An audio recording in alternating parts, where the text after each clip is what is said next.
So, and I think Yeah. I know I've said this before, like in a conversation that we've had, like just between me and you, but I really do feel for the younger girlies out there, well, just the younger generation that are having to date now.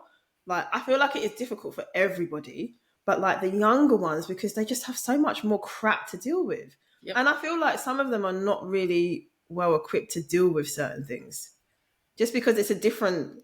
I don't know. It's a different time compared to A like when different me and you sphere grew as up. well, like a different landscape. Yeah, We it are is definitely just different. about recovering from what we had to work with, and that was some stuff. That was some stuff, and but I think also what everyone battles with, and what you were saying, and younger, and how we got lured into these situations is there was that fear to be alone. You know, that Yeah. fear of being alone. Now there's a lot you have to do to get me to not be alone. Girl, I'm telling you, My that is facts. aloneness, like I am thinking about being alone before I'm not. Like Chell said, she's like, I'm thinking about getting home before I left the house. Girl, it's like, true. like, how do I? Yeah, just and then, but that's the thing. Once I realize how good being alone feels and how much more peaceful it is, then it had been more of a search for not just romantically, but people that are aligned, people that will uplift my spirit, like I am constantly intending to uplift their spirits. And if it's not like that, then I can't. Especially Yeah.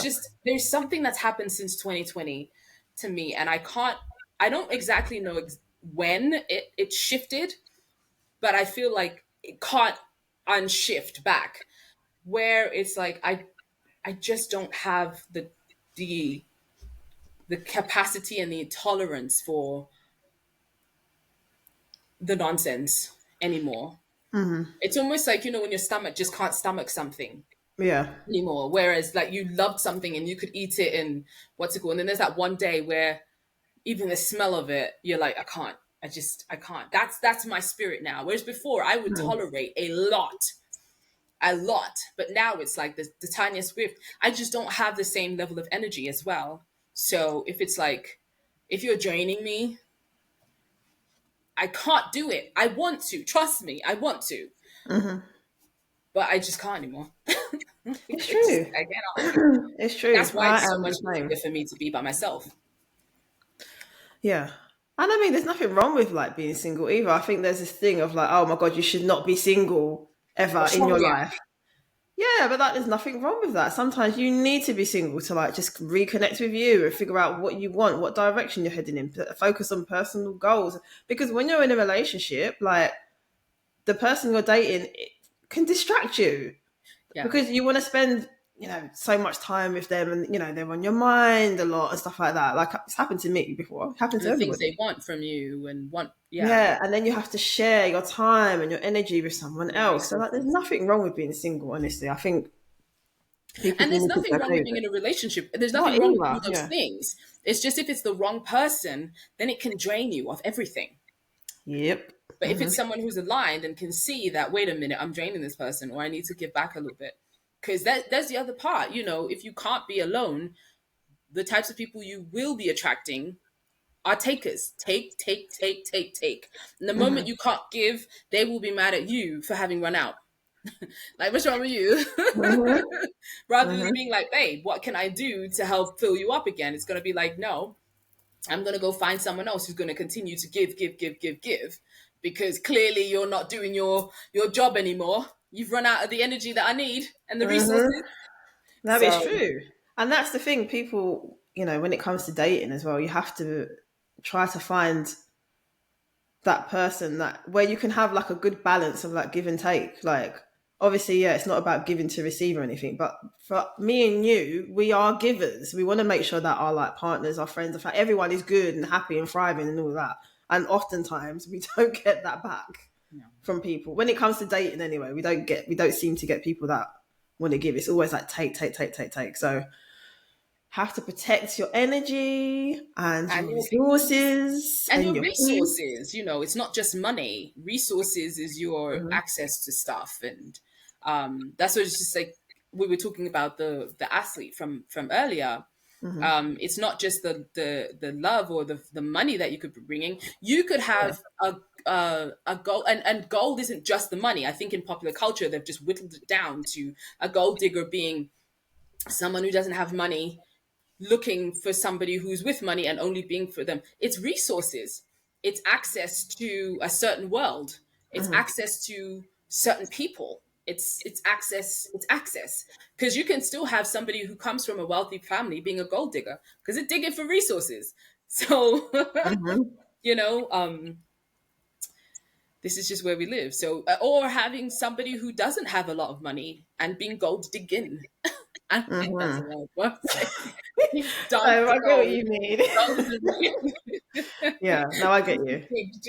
I It's just getting mean, worse. you love making up words. I do. You really I do. do. I But love it's making up true. words. Like, yeah, we have to protect ourselves and and our assets and our resources. All of these things we do. Like, there's nothing wrong with sharing once you've established that Yeah. that the person is your person, and also they can reciprocate. Again, it's not you're not giving to receive or anything like that, but it should be. It's supposed to be a two-way street, Fair exchange of energy. a Yeah. fair exchange of energy, a fair exchange of everything, really.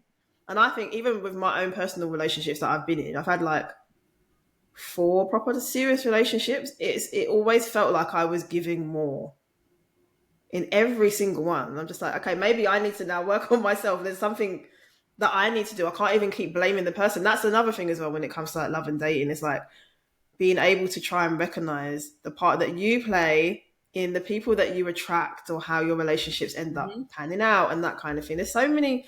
It's a complicated thing, honestly, like It love and is. relationships and stuff.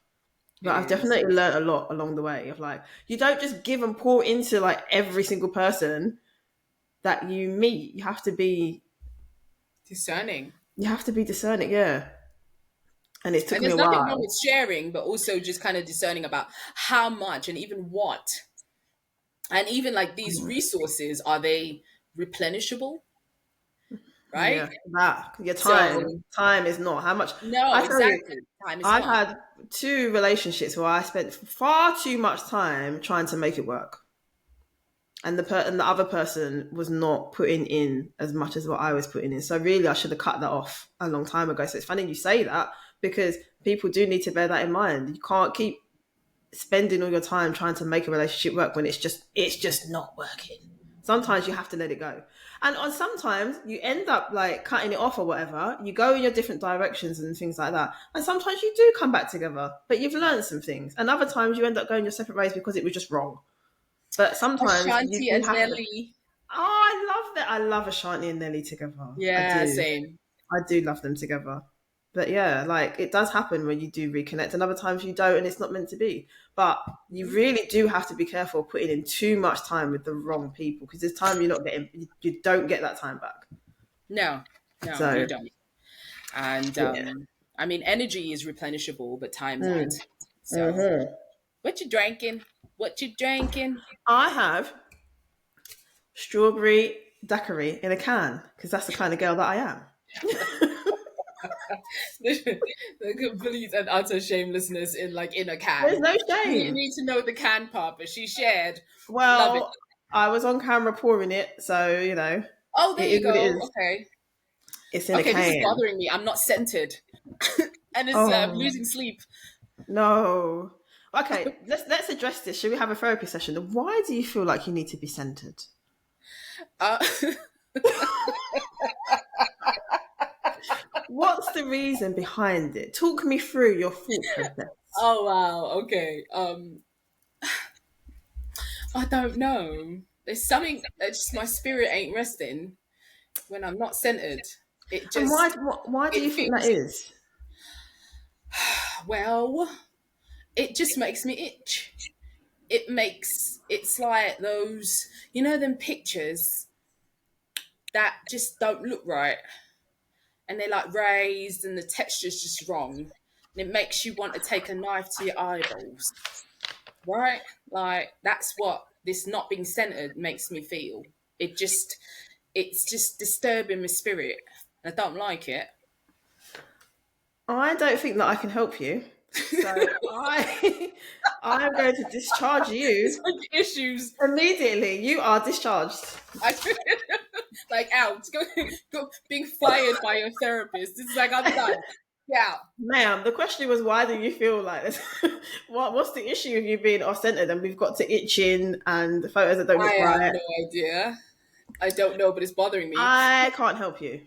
The But complete and utter irony being, you should see the rest of this place.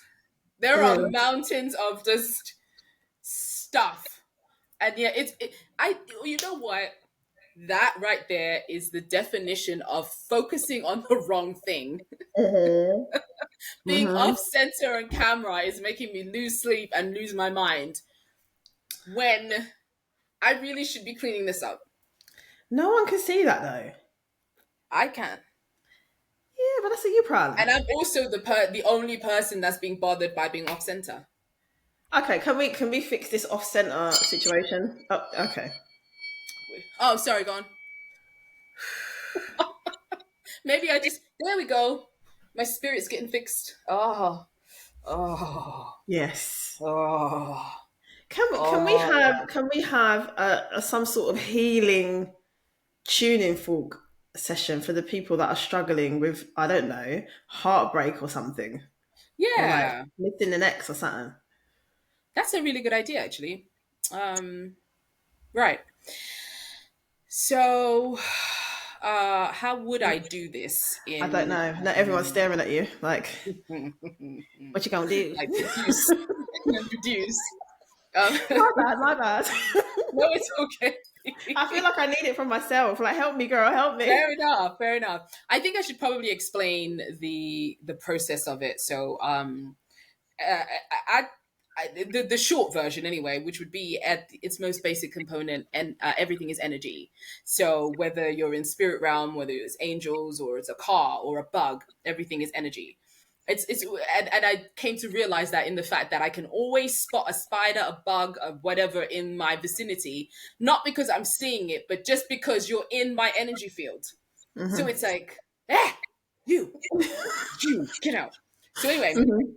tuning forks, they have a very healing vibration, and the way that they're actually tuning your vibration to its highest potential. So once again, I think there's this book that's, I don't remember what it's called, but so your organs, like each organ, vibrates at a certain frequency of health, and then vibrates at a certain frequency of sickness. Hmm. So essentially, you just have to take the vibration from, let's say, the vibration of health is 50, and the vibration of sickness is anything below 25. So Hmm. you just literally have to bridge the gap from 25 to 50 in order to be in health again. And then there's so many things that will affect it as well. So like I remember talking about, let's say you go through something at 10 years old. Now at 10 years old, you don't have the you don't have the emotional, psychological, physical, spiritual, mental capability and capacity to analyze a situation of emotional pain that you're going through and heal from it. You just, especially if the adults around you aren't showing you how to heal, and they're displaying some rather toxic traits to you, so you're just going to go by what you've seen, which is 10 to 1 for a lot of people.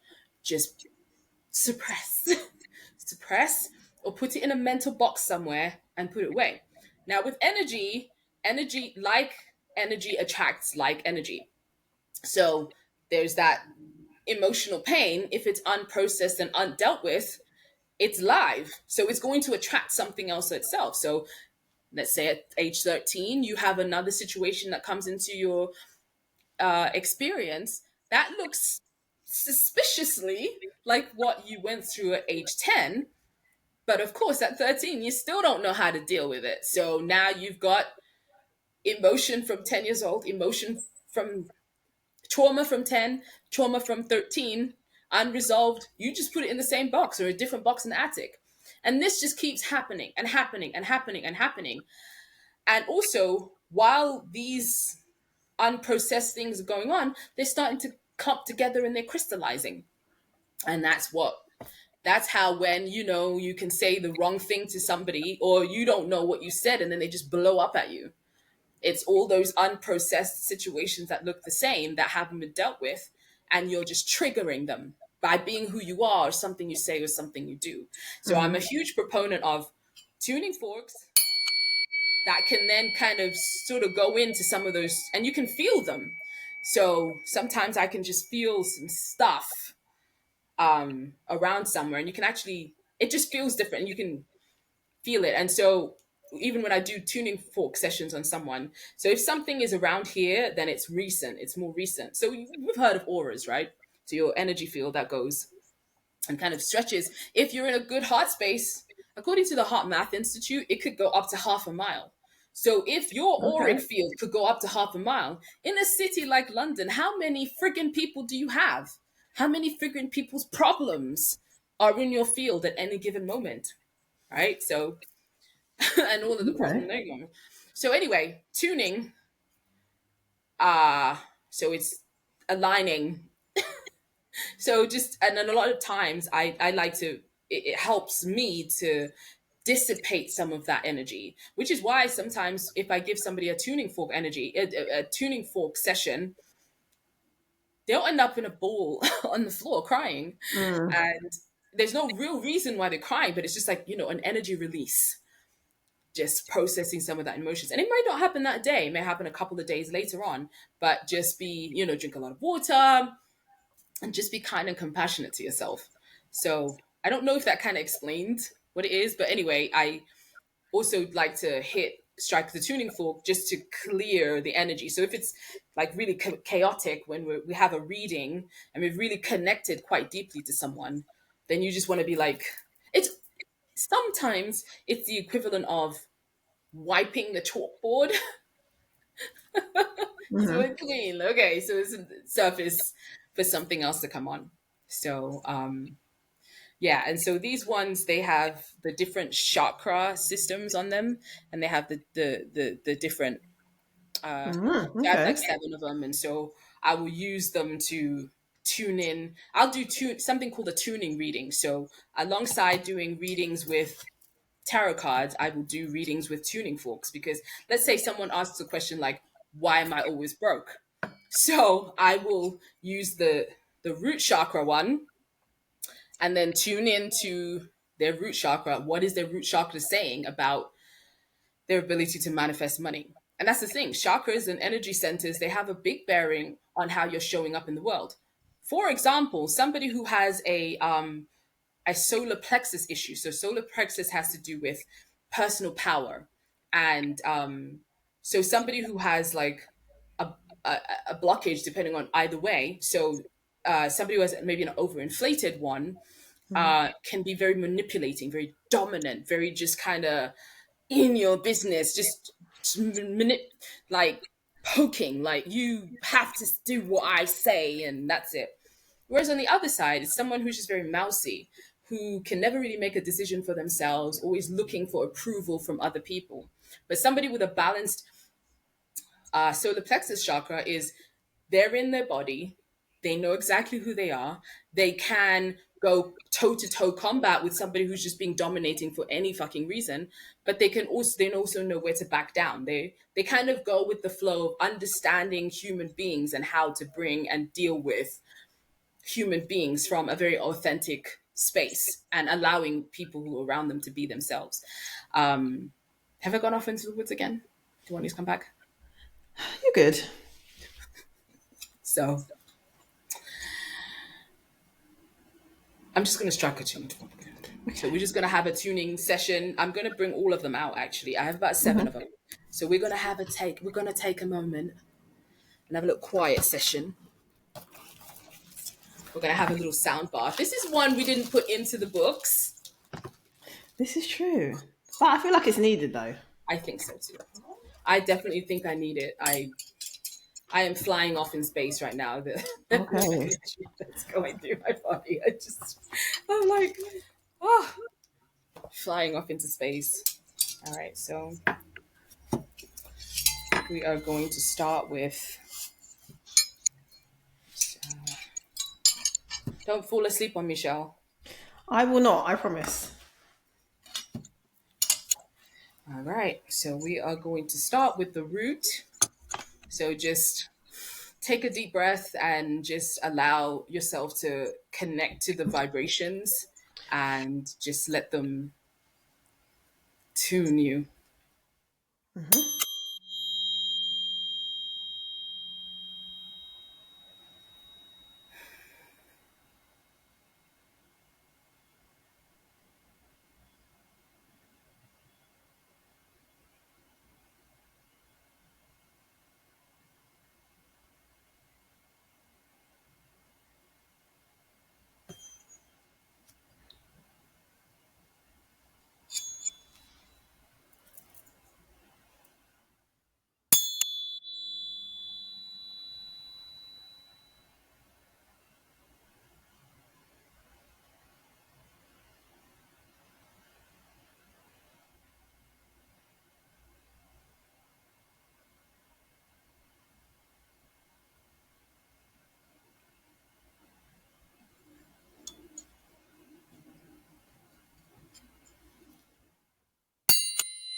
You're ready. Oh, I was waiting for you. No? Okay, that was great. I Yay. feel very calm. Yay. Me too. Thank you I very feel like I'm. much. You're welcome. I feel like I'm kind of back to not so. I feel like I want to lay down. Uh huh. I'm just like, I need to sleep now. And I need to get back to my like energized self. Why do I have Cheers, random girl. bits of This is what we do. yes, girl. So what Cheers. was really interesting is I was tapping in. So when I got into the root chakra, I got a very clear image of someone crying. So this Oh. is interesting. Yeah. So like just crying and just feeling a bit worthless in the fact that they don't have a date. So I'm wondering if this was like a collective situation that came through. Um, Maybe. but that's on par a little bit with the reading that we did earlier today, with the collective reading for the day, which was, you know, some Just being folks just aren't happy over. being single right now. Yeah, just literally being over the whole love thing and like I'm never gonna find anyone. It was that kind of like energy. Which I'm still not, I can't get past that because I'm just like, I don't know what I was expecting really because I know love, Valentine's Day is not always, a pleasant day for a lot of people, but that energy was just like, as a, well, collective Yeah. reading was just like, everyone's tired. Yeah. We are tired of having to keep dating people and not find our person, keep coming across unserious people in relationships that just lie. You're Yeah. married, you've already got a girlfriend and a bunch of kids. Why are you on a date with me? Like, And a what's bunch going of on here? girlfriends. Bunch of girlfriends. I mean, girl, I have to briefly touch on the group on Facebook. Are we dating the Yes, same I was guy? thinking about that. I was thinking about it. You gotta Are tell. we dating the Spill the same tea, guy? baby. Now, I don't want to spill the girlies' tea, but there are a lot of guys in there that are just clearly having multiple relationships, but making each of these girls feel like they're the only one. And I'm like, first of all, when you hear some of the stories about what these guys are up to, like for example, there'll be a guy who's spending a weekend with his girlfriend, but then there's another girl that's popped up and said, "Oh, but he saw me," and I'm just like, "But how are you doing? Wow. How, how are you doing Yeah. this?" Some of these people are wizards, magicians. I don't know what to call them because I'm just like, but But I feel like, obviously, go on, go sorry. on. No, you guys can go on. But if you're committed to the game, if you're Wow, committed to girl. the game, you are gonna be creative as fuck. And this is what this sounds like. They're very committed to the game. That is what that sounds like. I can imagine the excuses. Oh, his phone rings. Oh, my mum needs me to, I don't know, something's come up, babe. I've got to pop out. And then you go straight to the next girl's house. I'm like, what are you not doing? Yeah. Some of the things that I read in there, I just feel bad. And I know we all have had like bad dating experiences and stuff like that and relationships, but some of these girls are going through some things. I'm just like, Jesus Yeah. Christ. It's actually crazy. Some of these guys got double lives, triple, I should laugh, triple Triple lives. life. I'm like, how do you find the time? That part has always baffled me. But we're gonna briefly touch back to Reese Teases here. Remember how she was like, she saw the red flags, but she explained them away. Well, yeah, As in, like, how many times can you go see a house and back out? How many times can you like look at something because yeah. sometimes you just don't want to see it, or it's just easier to explain it away than have to deal with the alternative, which is a lot of times not having that person in your life. Sometimes you will take Yeah. a whole load of something to avoid a whole lot of nothing. So, and some of these, I'm going to call them seasoned game players. They have a way of making you feel so good that you will take a little bit of something than a whole lot of nothing. It's true. So, Yep. We all been there. That's definitely true. But I don't know, man. It upsets me the amount of like posts that you see in that group. Like how many women are just going through a load of crap with these guys. And then it just makes you feel like, okay, when you're dating or you find your person after all the things that you might have been through in previous relationships, it makes it hard to just settle into it and just like be positive of like, okay, you're Not the guy. questioning. Yeah, like, am I actually going to have a future with you for real? We're going to get married. We're going to have kids or whatever it is that, everyone wants. But when you've been through so much like trauma and stuff, or it could be one relationship that was particularly bad and that just like, it just really messes you up. It's like, there's so much work that you have to do to get back to a point where you trust again. I really do feel for like everybody, even myself. I've been through some things, but this whole dating thing it's hard. It really is difficult. I think that the apps have made it worse, which is why I I completely agree with you or understand why you're very much like, okay, I'd rather meet someone in person over meeting someone through an app. Because there's just something about that like organic meeting where you just happen to bump into someone whilst you're out. I don't know, like a lot of these people that are on the apps and stuff, they're just already in relationships or they're just not serious. Not everyone, obviously there are good people on there, but I definitely But understand why that's the some thing. If people are you like have want to to come filter off. through 100 for every one good potential, it Yeah. gets exhausting really quickly. Oh, it does. Definitely does. And then even some of the we'll call it the chat, the opening lines that some of these Oh, guys come with.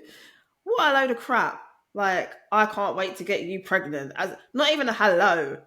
no, Shell. Girl, I'm saying even No. I've experienced some things. I'm just like, you open with like a very sexual line. I'm like, I don't know you from anywhere. And you're talking about, oh, something about my booty or something. I'm like, what is wrong with you? And That's then the not how you insolence of approach. the dick pics. Oh, and that I as well. don't want to see that. I don't want to People, see your D. Thank you very much. I I don't know you. no. If I did not Yeah, ask, I do not want it. right. So there's a lot that goes on, Yeah. honestly. Even okay, let's talk about this. So do you remember I told you about this guy who I can't remember what app it was. It might have been Hinge. This was ages ago. And in my profile, it does say I'm a tarot reader. I'm very upfront about that because I don't want to hear no noise in my head further down the road. Oh yeah, you're a witch. You didn't tell me all this crap. I'm Tell like, oh, me. shut up. Just put it on my profile, then you know. Anyway, it was on my profile, but I was talking to this guy, and I don't know if he didn't read it or whatever, but he asked me like what I do or something like that. So I told him.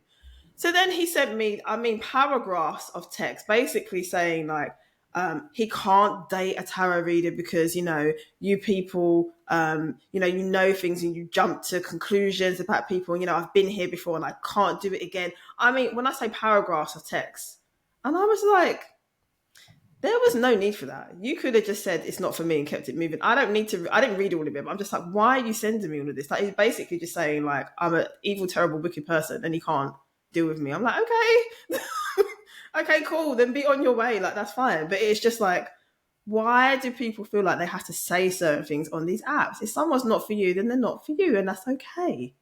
We don't Well, I think need. that's also where self awareness comes in Well, because I've gotten that sometimes. It's not mm, in the dating or whatever, and why it took me so long to actually professionally do um, tarot yeah, and sharing my gifts in a professional capacity where I'm actually allowing myself to get paid for it. I mean, I've always done it for like friends and family or anything, as you know.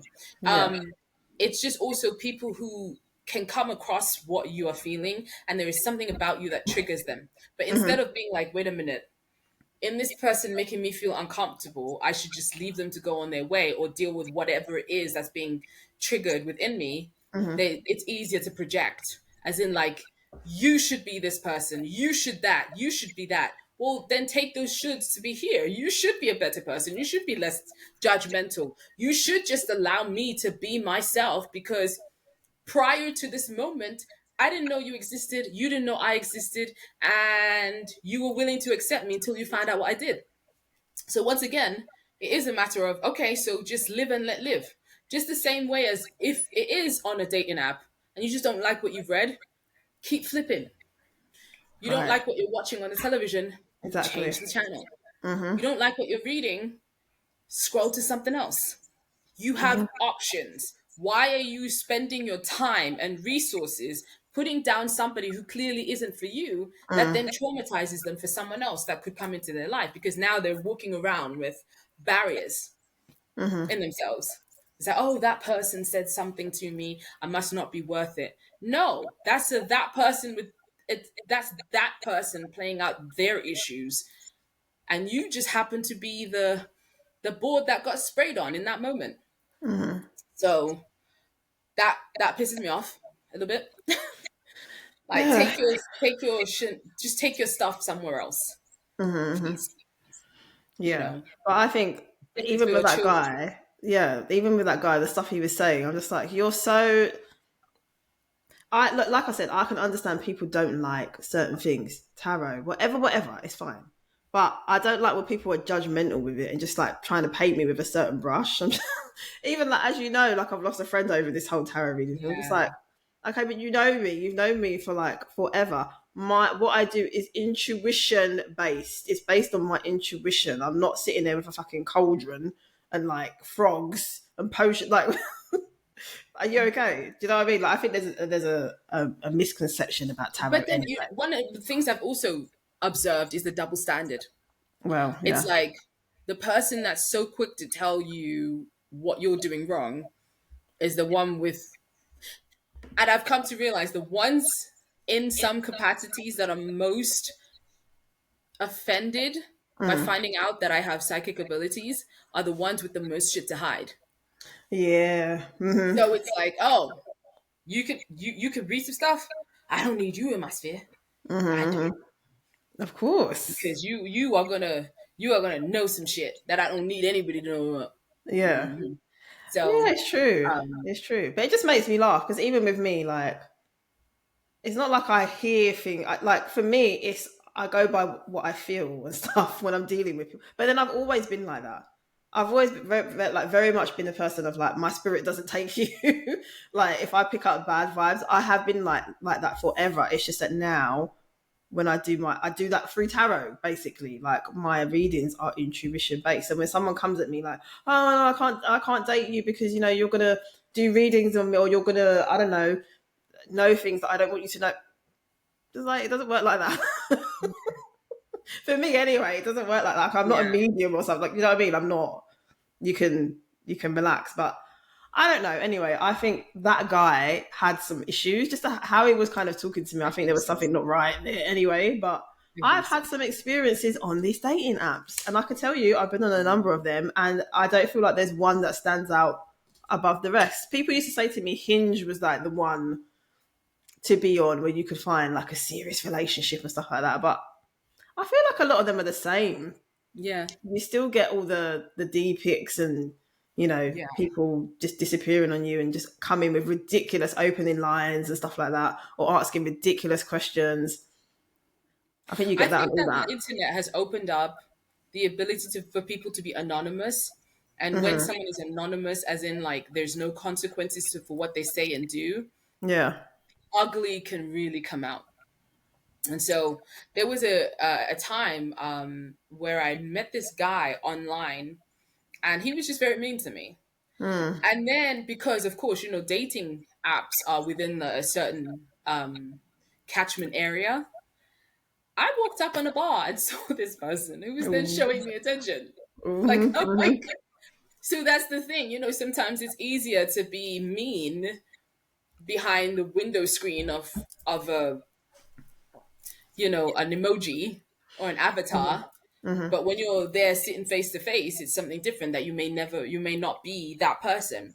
So, Yeah, that's true. Actually, that's another point that I think we spoke about this before of like people on the apps put up the photos and stuff or they share information that they catfish. feel best reflects them because Mhm, I feel like there would be times where people would swipe past someone, but in real life, you would not be swiping because that person mhm. looks different or they have this certain like energy about them. You're like, I don't know what it is. There's something about that Right. guy or that woman or Yeah. whatever. And a lot of that gets lost Yeah.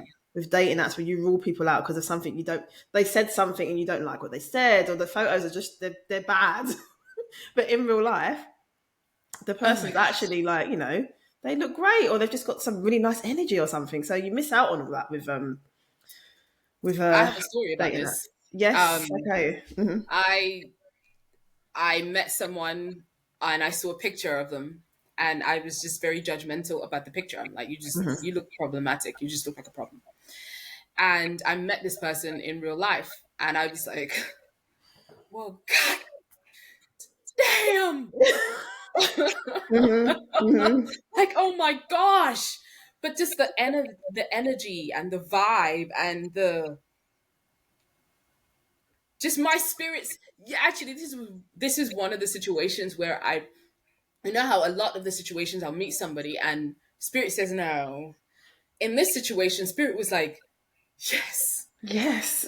But the Ooh. irony of that is Mm. I was like, no.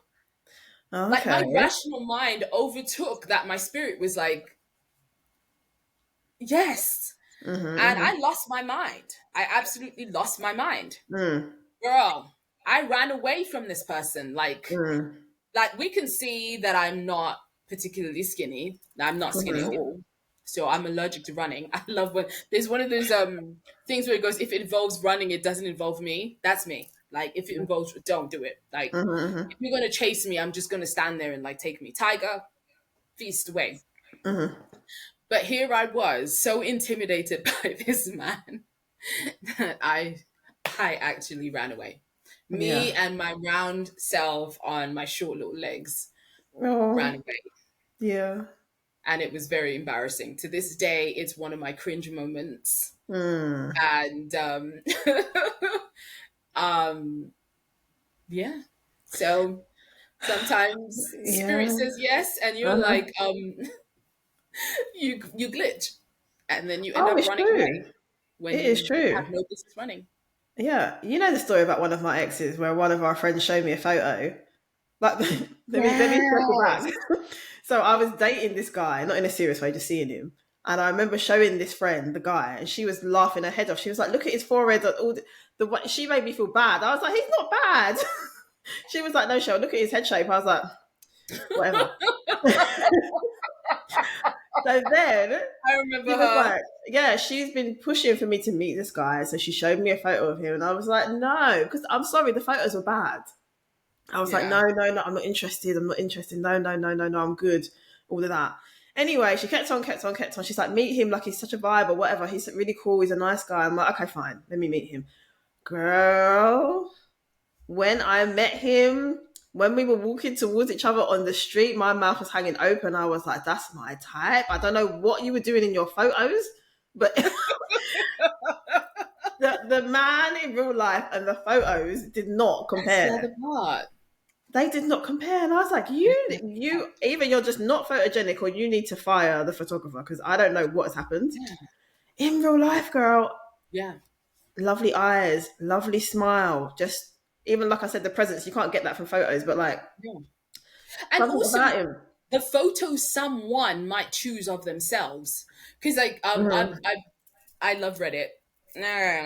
Me Reddit. too. Well, I Okay. did, so they kicked me off. But anyway, No. It was like when I got kicked off that church group on Facebook because I was like, everyone has the right to have an opinion. And I'm like, no, out, off you out. go. And that's the thing, it's like Okay. these are people that will call themselves Mm, Christians. hmm. And they kicked me out because I was like, no, everyone has the right to their own opinion. That's my chain of thought. What was I saying? People that put up photos that they think best reflect That's them. it. Hmm. I I'm on this Photoshop group on Reddit, and so people will like put up a photo, maybe explain something, and then explain what they want done, and then whoever's done the the one that they like, they then tip them. And so I have seen some photos where they're Mm, like, remove this person, and then they describe which one in the photo they are, and I'm like, oh wow, that's mm, really that's someone you are willing to pay to make that picture better. Like, mm, abandon the picture. Like, I'm sure there's better pictures of you out there, but then that's me. Someone else mhm, might absolutely love that. mhm, mhm. So, and sometimes, there've been photos of myself that I'm like, oh, I like this. I like something about myself for it. And someone else is like, I wouldn't have chosen you from that picture. So it's Well, really yeah. interesting, how people see themselves and what they're willing to put out there. So This is definitely true. Do you know that's another thing now that we're talking about photos? I have noticed in this group on Facebook that I was talking about the amount of guys that have AI like generated, or a lot of them use like when I say AI generated, I mean sometimes they'll have like it's almost like a cartoon version of themselves, like a photo, but it's like a cartoon version. Or like a lot of guys, not a lot, but some guys seem to be using like filters on their photos. And I'm like, look, I can understand wanting to enhance, but when you can tell if your lips are looking a little bit pink, if your skin's looking a bit too flawless, it's a problem for me. I just don't feel like those are the photos that should be shared on your dating app. And How then can you tell? I question what your thought process was, why you think that that's That part. okay as well. So that Because for when you show me, up and you clearly aren't that. right. And then for me, it's almost like an immediate, okay, I need to go past your profile because that doesn't, I want to see what you actually look like. I'm not expecting the man to be wearing like makeup. I mean, if that's what you do, that's your business. But I'm just saying for me, I don't want to see a filter over you. I don't want to see a cartoon like photo of you. What do you look like? Like, that's what I need to see. And I know like some of the men and stuff could argue, even women, whatever, could argue that like us ladies can wear makeup and stuff like that. This is true, but at least it's not. Well, for me anyway, I don't filter my photos and stuff. Like whatever photos I've taken, I don't wear that much makeup anyway. But I put out because I want you to know what I look like. What my worst thing is to turn up to a date and you're like, you don't look like you don't look like your photos. And the same for me. Right? I don't ever want to go on a date and you just don't look like your photos. It's actually scary. Like, who are you? Yes. Yeah. And my I don't favorite want that. being like, that is you 10 years ago. Oh yeah, that's bad. Yeah, you're right. Now And stop I'm it. just like, why do people do that? We don't want to see a picture of you from 1992. What am I supposed to do with that? No. Especially the ones as well where like people have like gained weight and stuff like that. Like, I can understand people change, but if you are now, like, okay, for me, is for example, like I have lost weight. I used to be bigger than this, but let's just flip it around.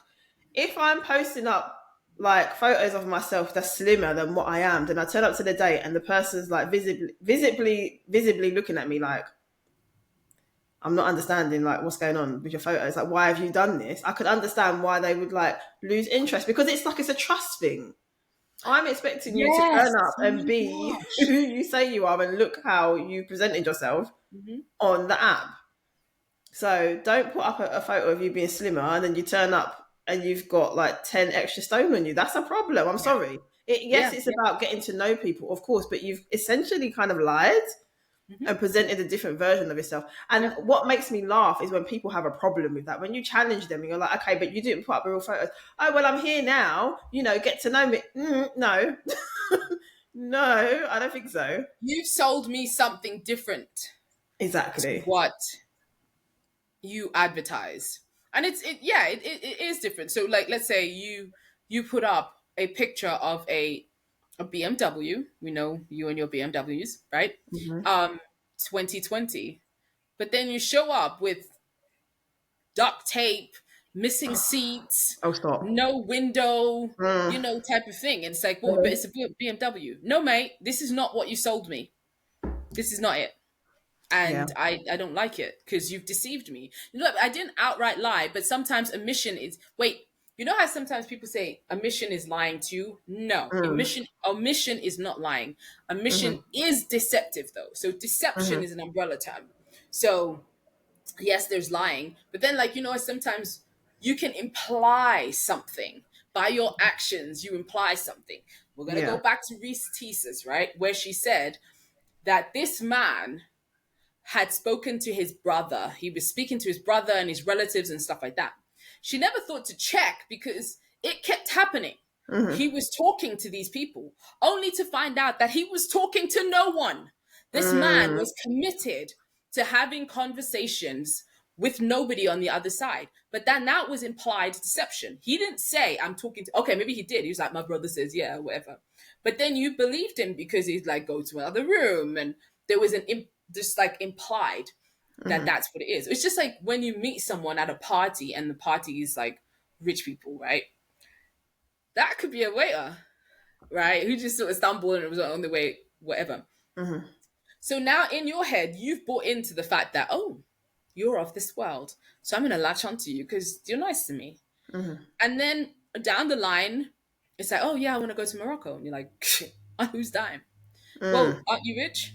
Hmm. No. Mm. But I met you at that party. Yeah, I worked there. But you didn't tell me that.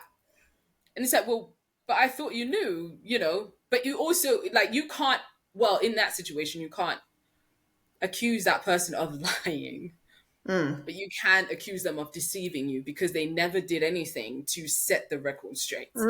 It's That true. I'm not from this world. You just happen to catch me because, Yeah. you know, No, that's true. And then actually now we're talking about it's a similar kind of thing, but now we're here. what do you think of I remember there was a video on Instagram or something about a guy giving another guy advice, basically saying when you go on a date for the first time with a woman, pull up in a car that's not like your nice car. So like your Mercedes, your BMW, like your whatever. Pull up in a little, I don't know, beaten up Saturn, Mr. Corolla, Bunker. I don't know, Ford Fiesta, and go on the date and see, if she questions you about the car, see how she treats you and stuff.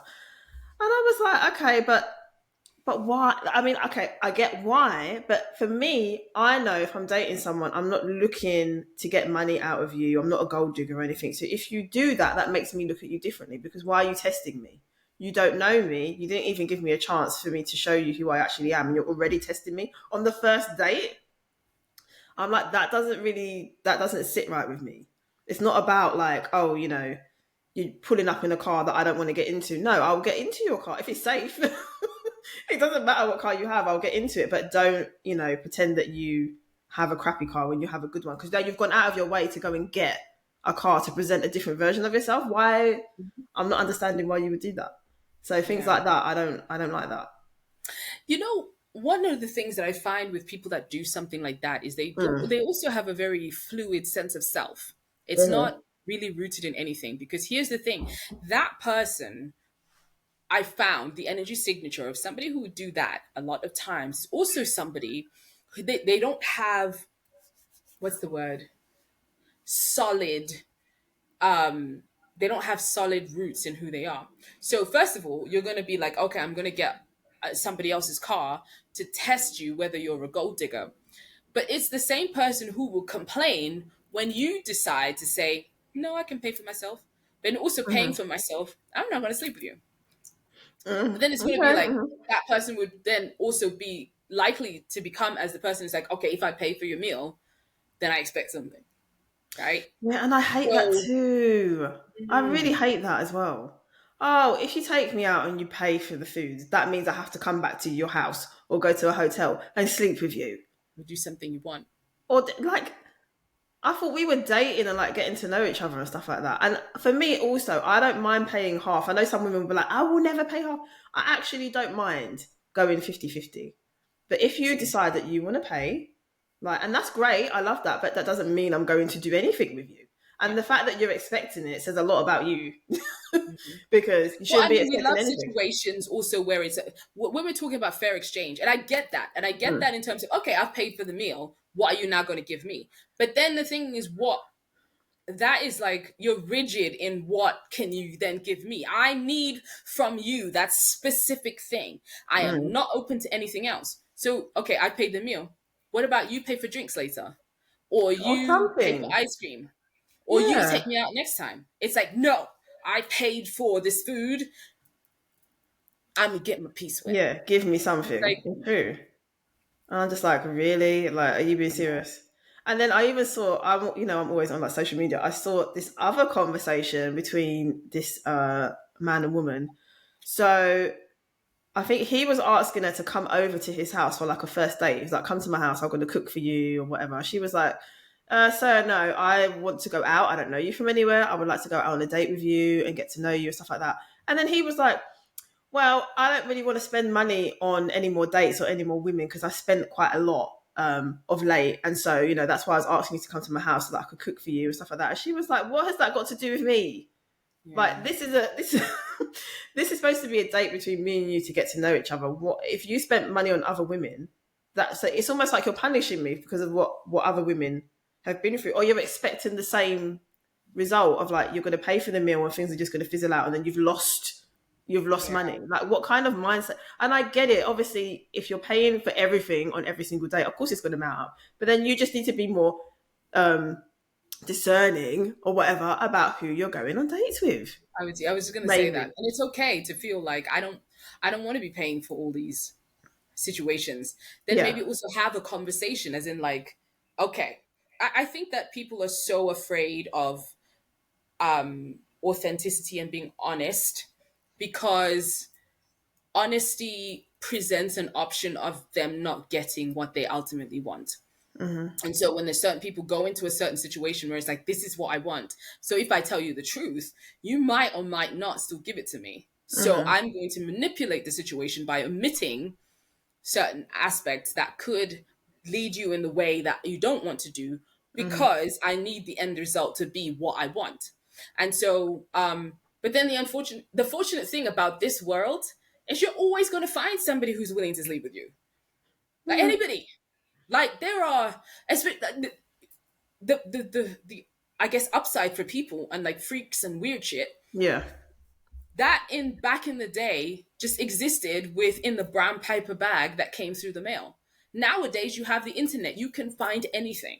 So you are likely to find having a specific expectation towards a specific person, I think is not only doing yourself, but someone else a disservice. If you're out there just trying to sleep with people, just do it. Just say it. I'm Mm-hmm. just out here for a relationship. I may or may not take you out to dinner. And so with that guy who's like, I'm just not willing to pay for people, well, just don't be a creep. Nope. Like women don't, or people. One of the things that guys don't seem to understand is that when women are going out for a date, on a date, there are so many aspects that they have to think about that men don't have to think about. Mm-hmm. Am I showing too much skin? Is the way that I'm dressed going to give somebody the wrong idea? Is my flirting or touching him going to give him the wrong idea? Am I in danger with this person? Am I safe Mm-hmm. with this person? I need to let a girlfriend know where I'm going if it wasn't like, what is there? So there's just so many factors. So if you're like, just come to my house, yeah, I don't know. I don't think so. I don't want to come to your house. Mm-hmm. So, okay, granted, if you don't want to go to a fancy restaurant, then how about let's go to the grocery store? Let's both split the bill at the grocery store. Go for a picnic.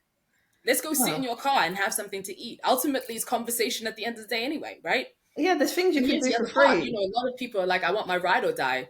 But you don't give somebody an opportunity to be your ride or die. You just Mm-hmm. already putting this out for, and also another part of it is, granted, we're speaking from women's perspectives. I'm sure Mm-hmm. there is a shit ton of men who are going through some stuff with women too.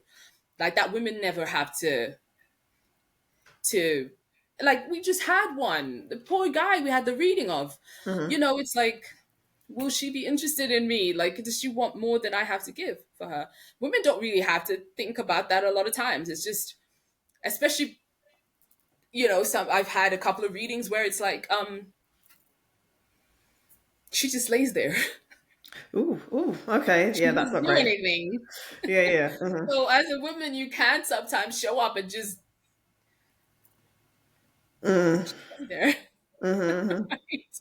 So it's down to, yeah. So there's just, I think that being open and being willing to see the other side outside of just your own self-absorption and realize that everyone's out here struggling.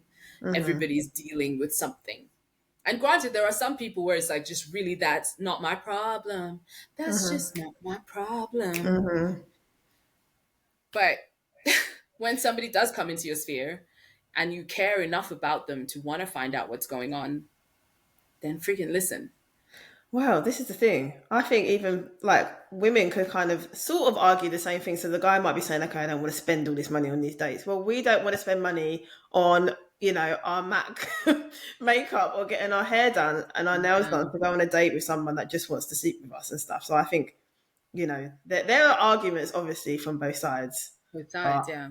I think, you know me, when it comes to like dating and relationships, even though I have been through a lot of things, I try to like to take people as they are and like and trust them or whatever until they give me reason not to. It's that kind of Yeah, approach that I take on that I'll take you at face value and I'll give you a chance or whatever and we'll see how things go. But I don't want to try and paint you with the same brush because of like, stuff that I've been through in the past, which is not easy to do.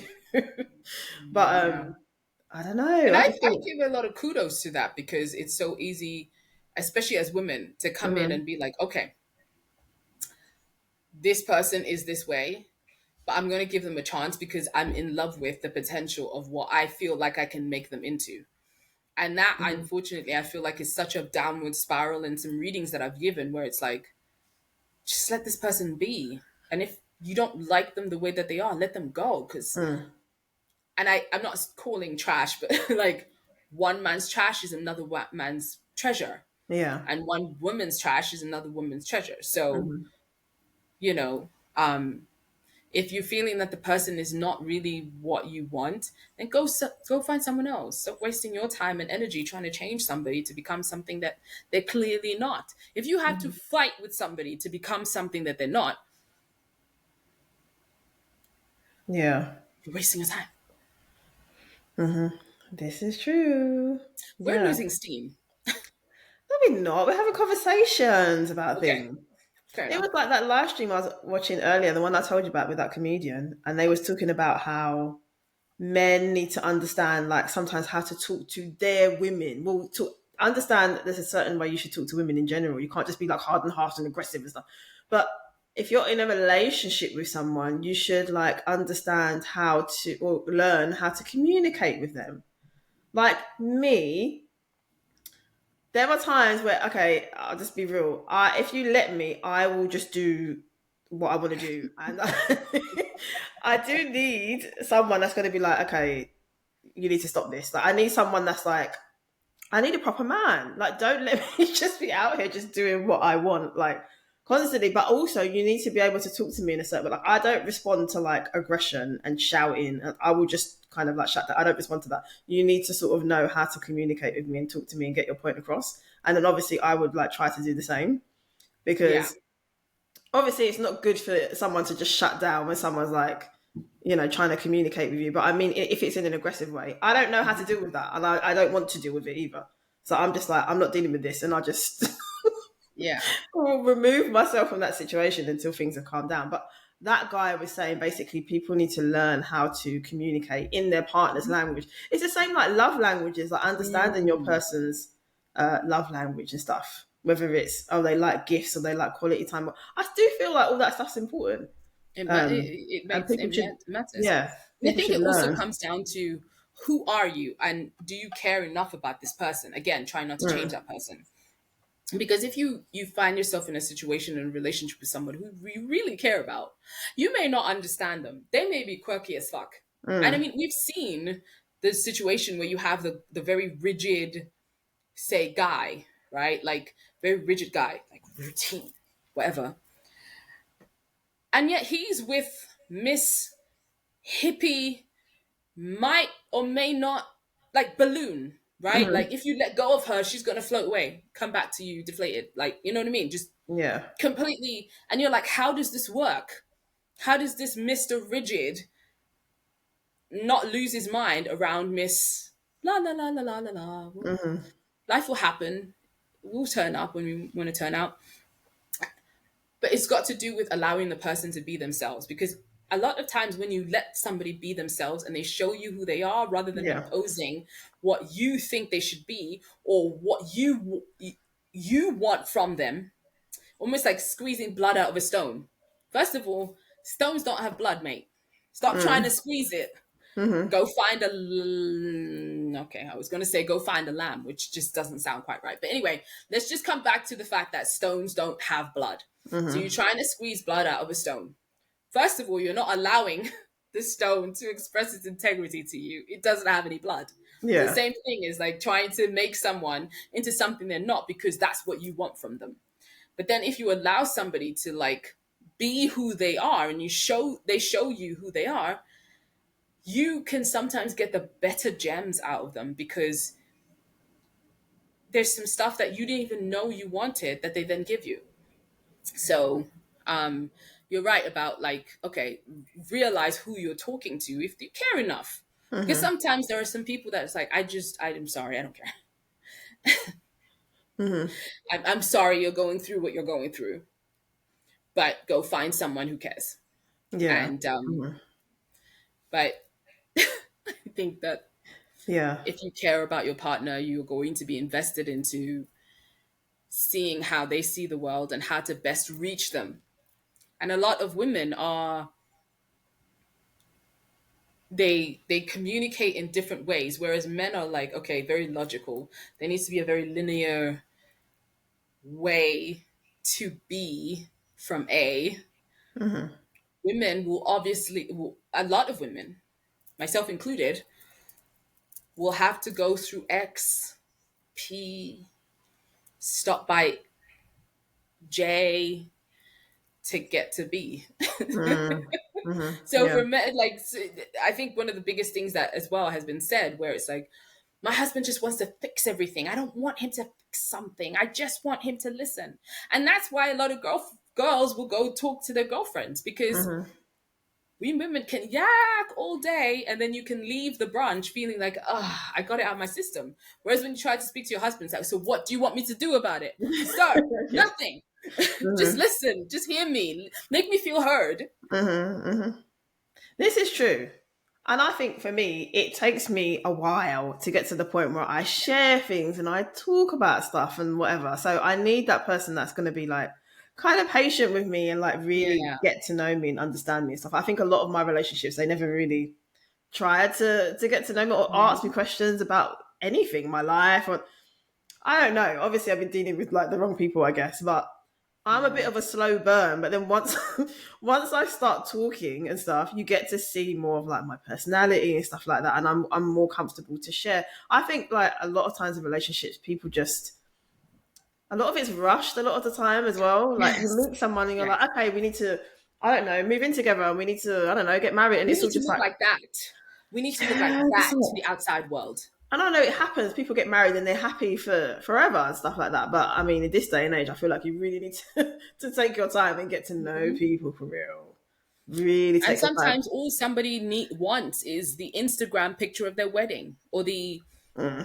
to change their relationship status. Mm-hmm, So mm-hmm. you are just the person that happened to stick around long enough to change the relationship status from single to in a relationship. Yeah, no, that's true. And I've spoken to a couple of men who are like, I was not the groom.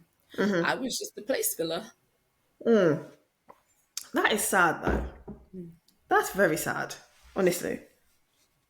And it's funny, like if we talk about weddings and stuff, like I've never really been that person that had like dreamed about my dream wedding. I know there's some women, there's nothing wrong with this. Some women know what wedding they want. They know the colours, they Hmm. know the dress, they know everything, location. It's literally just insert man kind of Yeah. in some circumstances, not all. But I've never really been that way of like, oh my god, I know what wedding I'm gonna have. I think I just want like something real simple in Hmm. terms maybe like a beach wedding or something. I don't really want like a whole circus I'm situation, invested in but your wedding, girl. I feel like we're really just gonna go have some drinks, some food. I mean, I don't want too much like fuss because at the end of the day, I'm just like it's about me and the person, you know, becoming one Yes. and being married and stuff. I don't want no big crazy wedding situation. I'm But sorry. I gotta go to the ladies. I'll be right back. go, girl, go to the ladies. I'll be right back. Ooh.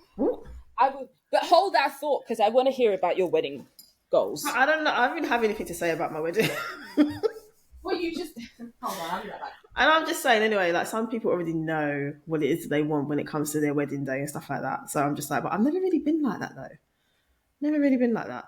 But earlier in the live stream, Ella was talking about this woman. I don't know if it was from a story or something. Some woman who basically did she marry herself or something? I'm sure you guys might have heard about this story. There was a woman who basically got married to herself. So she had the dress and she had the venue and all that kind of thing, and she married herself. And I'm like, okay, I can kind of understand on some level you know, marrying yourself, you know, showing love to yourself and stuff like that. But I don't know if I could do. I don't think I could do that. I don't think I could do that. And I remember saying, like, if my friends came to me and was like, okay, I'm going to marry myself because the man, you know, my husband has not appeared in my life, so I'm just going to marry me, I would have questions. I don't know how you all feel about that, but I definitely would have some questions of like, is this what we're doing? Okay, fair enough. Also, there was a woman that married a horse. I know this is going a bit left, but I'm very sure that that happened. And I'm just like, why? How have we? Anyway, I'm going in a different direction. I don't even know why. All I know is that my wedding day, I want it to be kind of low key. You know, I don't need nothing too crazy expensive. I don't want no, big flashy wedding. Just something really simple. Nice simple dress. Maybe on the beach, like a nice arch with like the flowers and stuff like that. And then like my friends, my immediate family, like friends and stuff. Maybe a destination wedding. Why am I talking about weddings? There's not even a husband. I don't know. Anyway, are you back? I'm So seeing bad. movement. Oh, I like that. Yes. Dramatic reveal. I'm here for a girl. Yes. So the last thing I heard was husband. Husband. I Yes. heard husband. Well, I was So basically just saying, I don't know why I'm describing to everyone at my wedding because there's no husband anyway. But I was previously talking about the woman that married herself and the other woman that married a horse. And I'm just like, is this where we are? why do I walk in on the wrong end of your conversations? Now I you don't got to know. explain. I'm just saying there was a story I remember seeing of a woman who was in love with a horse and she married it or she wanted to marry it or something. I don't know, but she was saying that her horse was her person and she loved the horse and yeah, that's basically it. So Consent, people. I'm Consent. just saying I I would don't think that rather horse consented. I would rather just be single rather than marry myself or animals and things. I'm not. So Well, I how was did this going to say I'm marrying not myself judging, but situation come up? huh? How did this marrying myself situation come up? Oh, there was a story about that, like some woman marrying herself or something. I can't remember the whole gist of it, but she was like, I love myself and I can't find a man or whatever, and I'm just going to marry me because I'm great. And that's basically what she did. I can't remember what country it was in. I don't think it was here, but she married herself. Well, she had a ceremony. Even maybe it wasn't a legit wedding, but she had a whole, as in like wedding dress, venue, invite friends and family, that kind of thing. So yeah. You seem over this. No, not even. This story, No. no, the story of like seriously, you just Well, I just why? I have questions, but like we That's keep so saying, mean. each to their own. I guess each to their own. I don't know, but I don't know. Have you thought about like when it comes to like weddings? Were you someone that kind of thought about what kind of wedding you would ever want? Because I've never really been like that. No, people are No, quite similar that way. Like, never really thought I'm about it. not a wedding. Never thought about it. To be very honest, as much as I would like love to, I was never really the marrying kind either. I'm definitely like I met a woman. She was like, "Oh, we've been in a relationship for 10 years. We're not going to get married because we don't want kids." And I'm like, Mm, "Oh, interesting. Okay." hmm. Um, I found myself being one of those people who be like, "Yo, but you can still get married without having kids." I'm like, but why am I Mm, saying this? Maybe it's just because I would want to go to a wedding. But yeah, not really been the marrying kind. yeah. Think No, I get that. meeting the right person. There's the other part. Meeting the right person can really shift things. And This we've is been in true. those situations. Like we've given readings to someone who was very adamant that they don't want to get married or don't want kids or don't want to be in a certain situation. And then they met someone who, the type of person who just, who wasn't even, it wasn't even like the person said, oh, I want you to change your mind. They just happened to be someone who, being in their authentic self, just changed their mind. Hmm. So that's another thing that happens. You could Yeah. be like, no, no, no, absolute hard no. Hmm. A Sunday of hard no's. And then someone comes along and just sweeps you off your feet, and you're like, yes, I do. It happens. It definitely happens. I have heard stories of like women who have been like, you know what, I don't want kids. I'm good. I'm fine. I don't want them. And then they meet someone and like, I want kids. Yeah. I want your babies. And it Mhm. happens. Even with the marriage thing, you could be like, I don't want to get married. What's the point? I don't see the point Well, in the it. reading I I did don't yesterday. believe in it. Sorry. Huh? Hmm? No, no, no. Go on. Sorry. I'm sorry. I thought you, No, I'm there was just a delay. Oh, I'm just basically saying like people, it's the same with marriage. Some people be like, I don't believe in it, I don't want that, I don't understand it, whatever, whatever.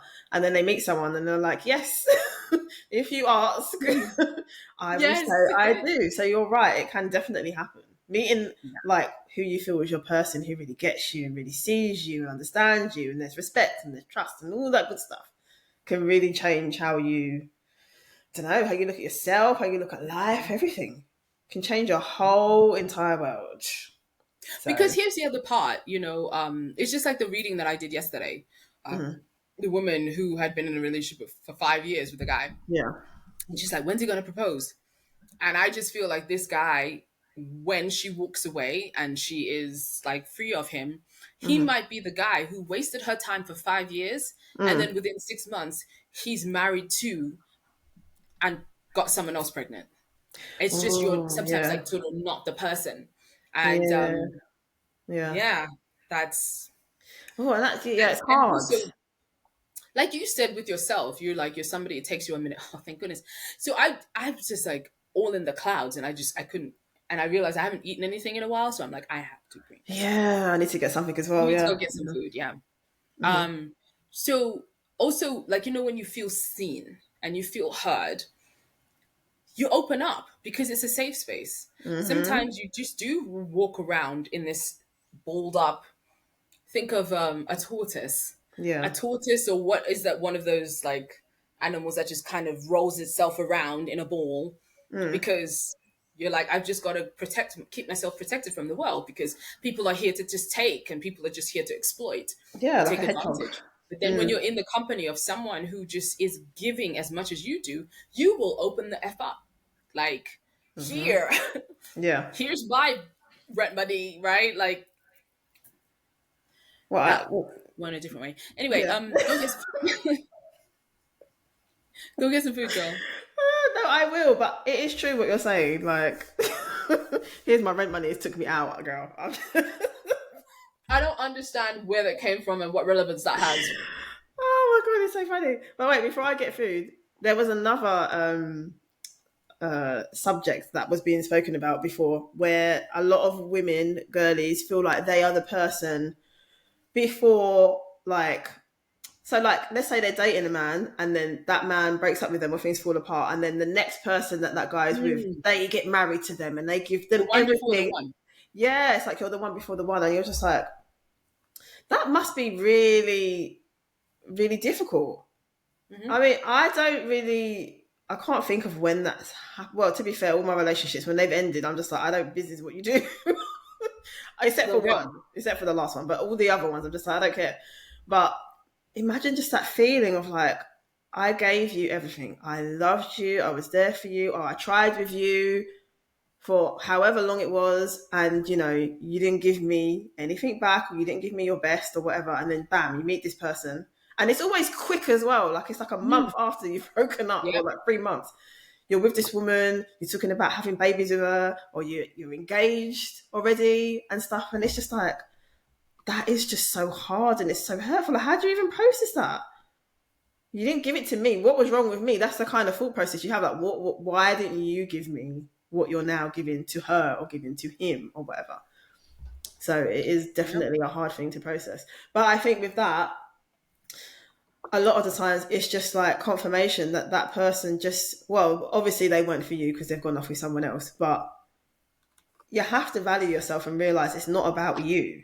Hmm. Obviously that person was looking for something, or maybe it was a timing thing. Sometimes it's not even about you, it's about that person. Hmm. They move on and they just feel ready or whatever, or maybe Yeah. they didn't feel ready. There's so many different factors to go into it, so you can't sit there and like blame yourself and be like, oh, he's married someone else Another because there's something wrong with me. another thing I've come across in doing readings is sometimes there is something about you that Mm. triggers that person's wounds. Mm. So I think I just gave a reading about, someone who you like, the woman triggered their mother wound. So they're Mm. going to essentially treat that partner like they should be their mother. So they'll expect everything that they expect from a mother. So the unconditional love without having to give back in a Mm. fair exchanging way.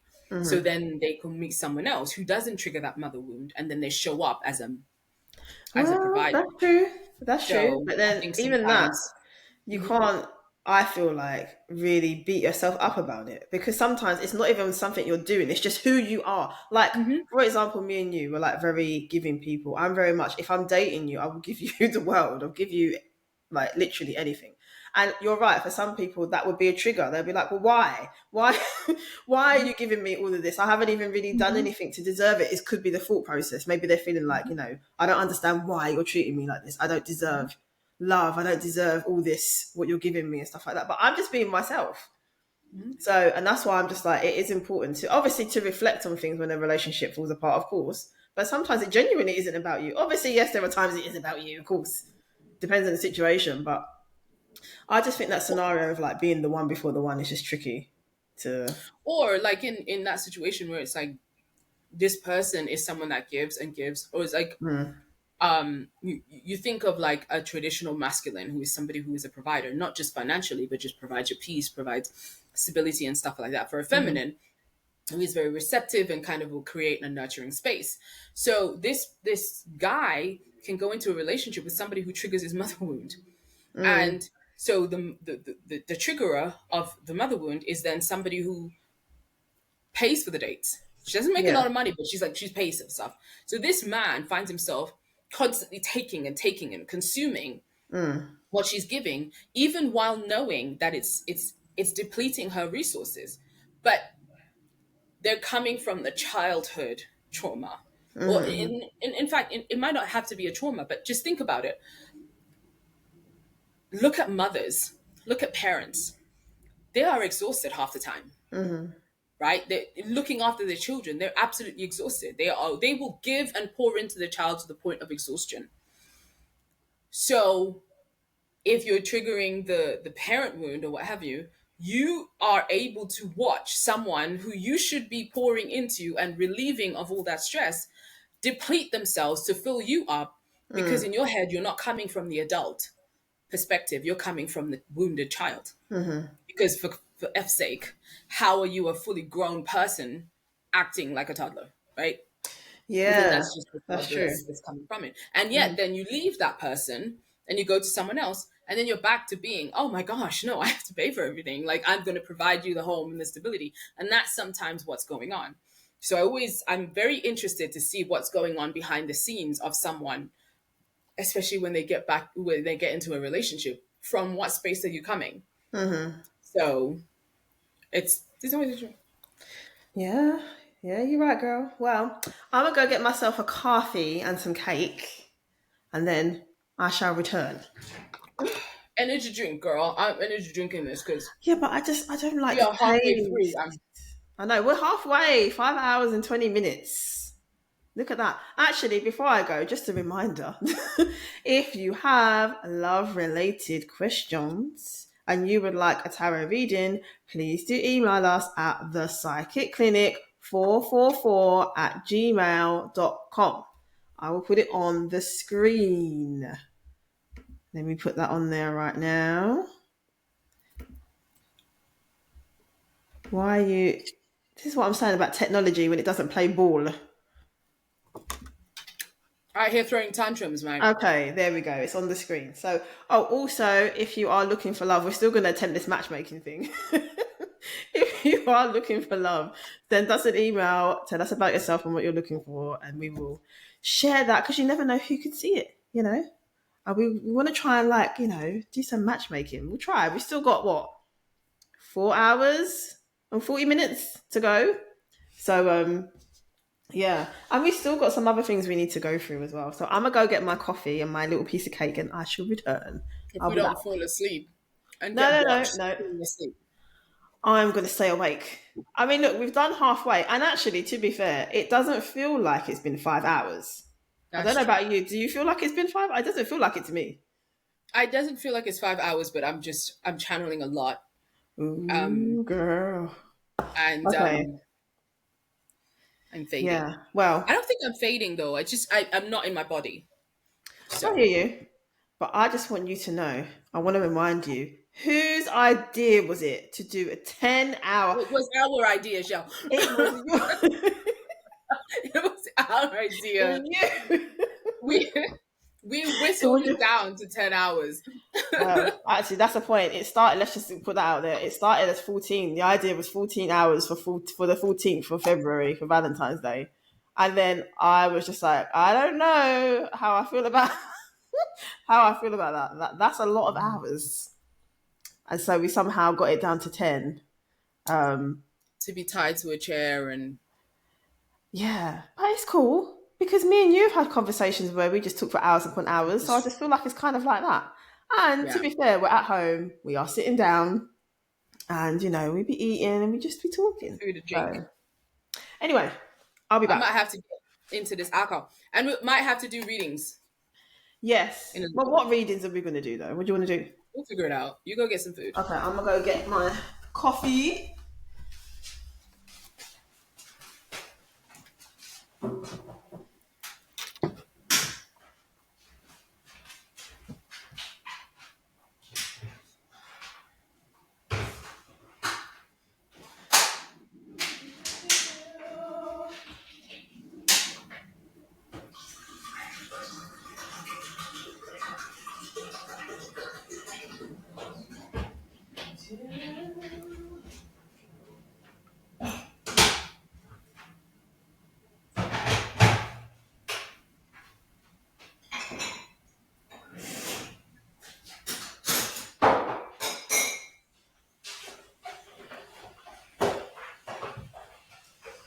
What's my last one?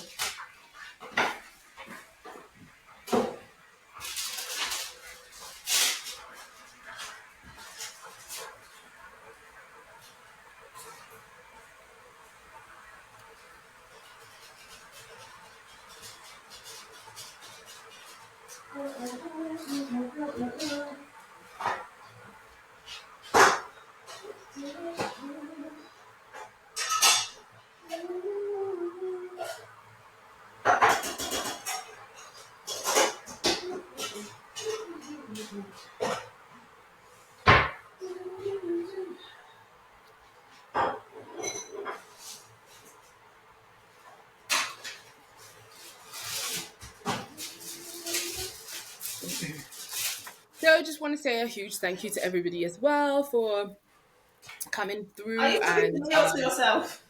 I'm talking to myself, yes, ma'am. Are you? Okay. Um, I was just gonna say,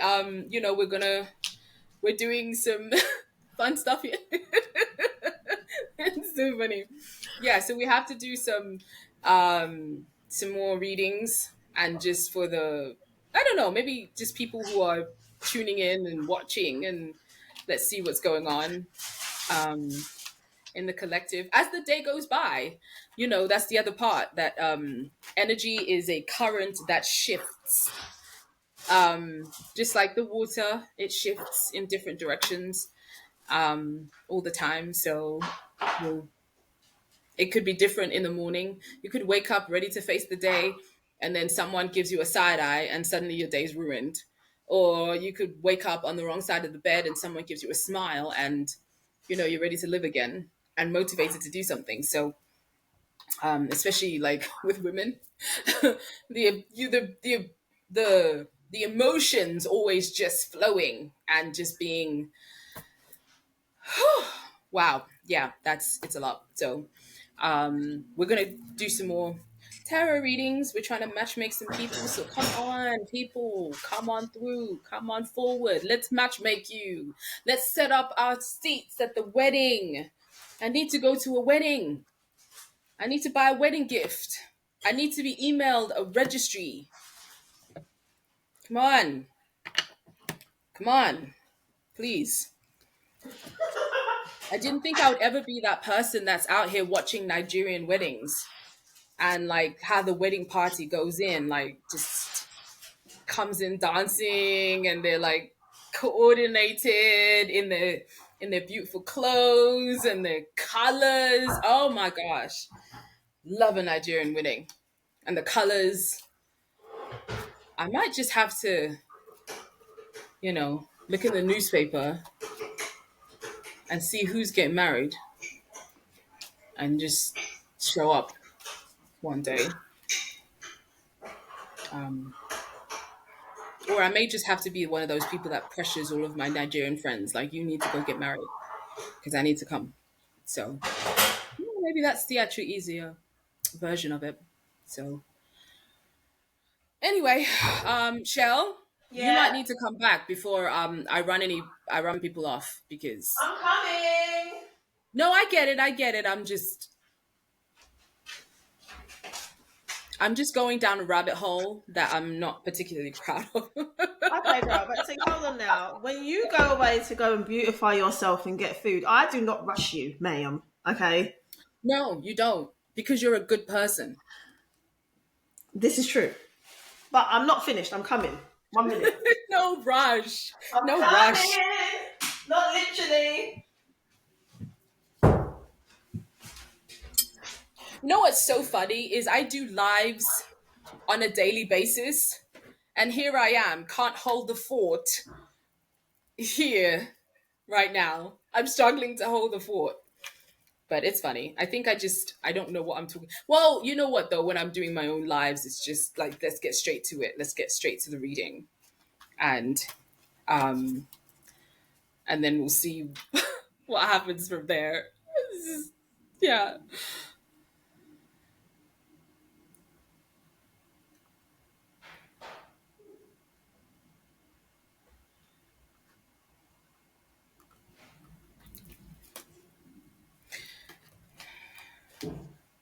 Maybe I need to get fun facts.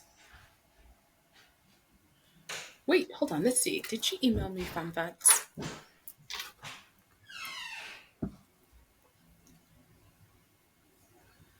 Let's see the schedule.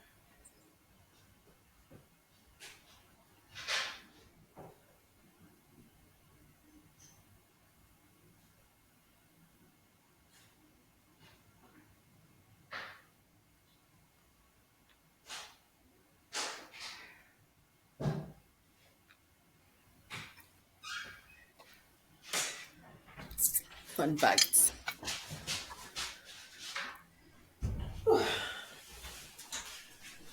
Okay.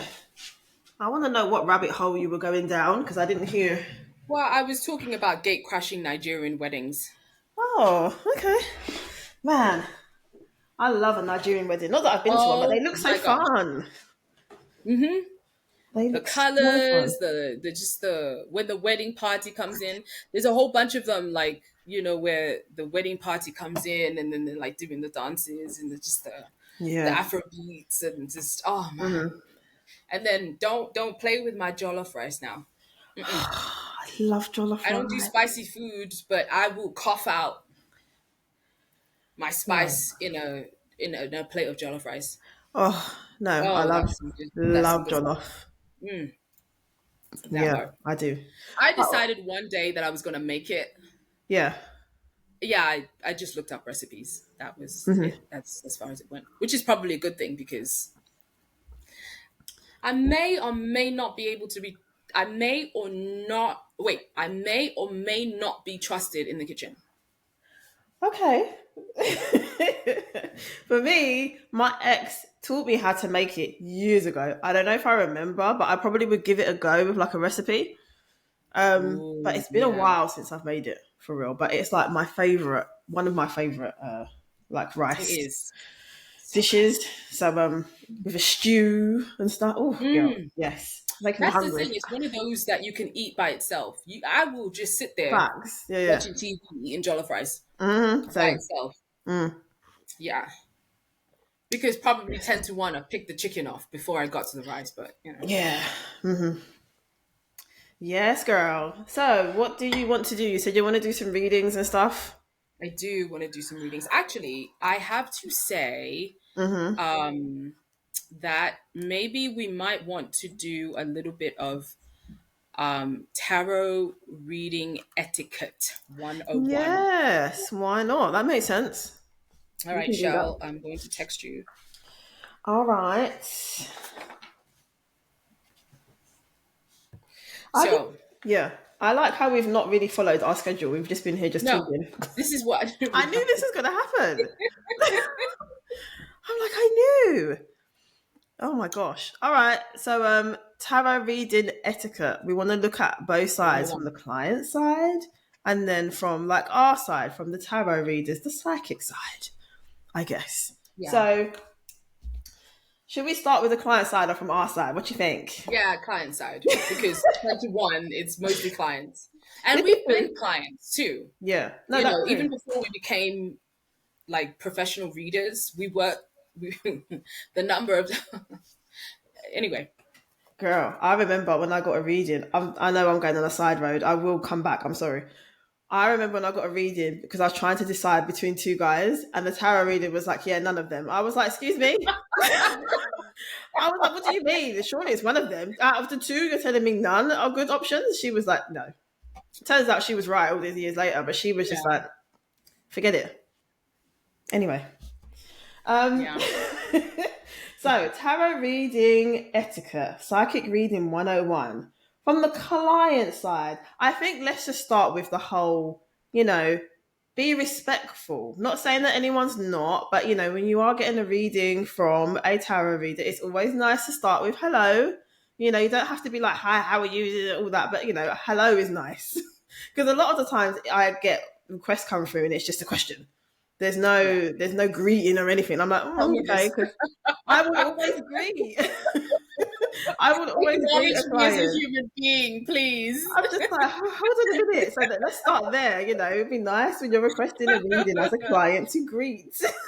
Just say a hey or a hi is nice. If you don't, then you don't. It is what it is. But we're just saying it's nice as a reader when we see someone say hello, I hope you're doing good and stuff like that. So that's one thing.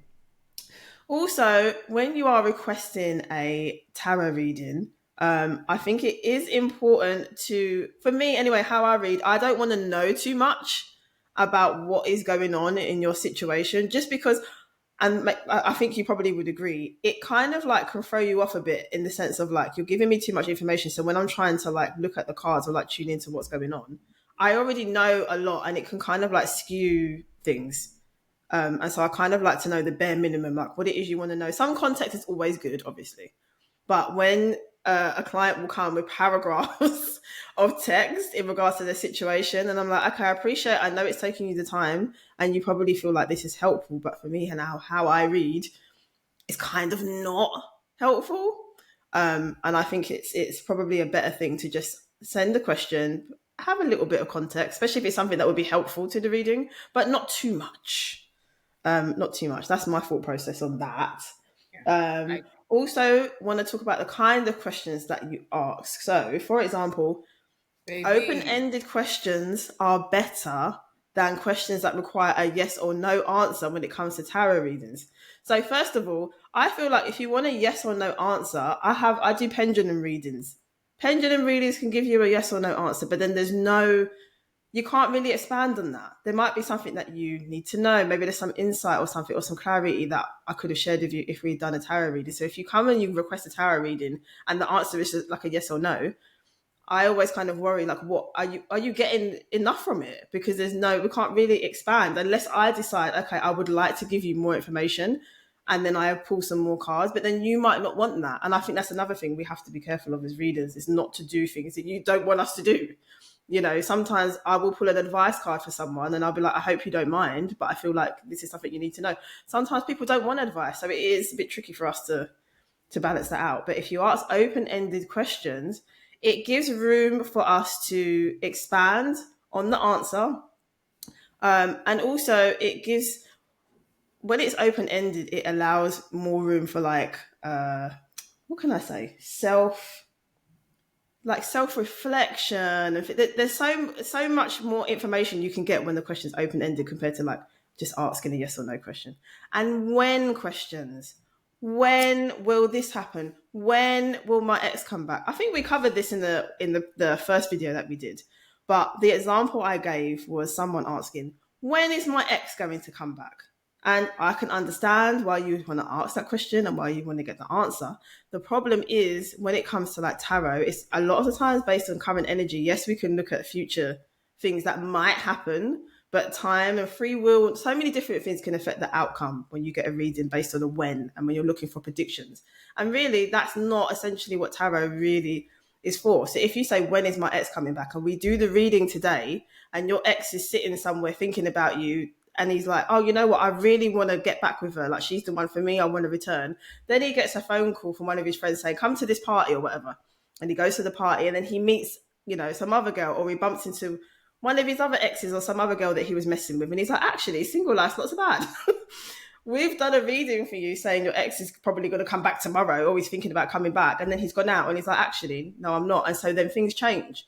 And like, it can change just like that. So I think with when questions, you do need to be careful. Like, yeah, a lot of tarot readers can answer them, but are they really helpful? Yeah. Really? So I think the kind of questions that you ask as a client is important. And you have to think, is what you're asking actually going to help me, really? Because yeah, you could ask when he's coming back, and that might give you sort of like instant gratification in one way if someone says to you he's coming back tomorrow. But that is that helping you? I don't know if it really is. I don't know if you want to add anything, girl, but that's just what I feel, in regards to like I those feel kind like of the questions. other part as well is when I find I come as a general consensus, happy in their relationship people don't consult tarot readers. Mm-hmm.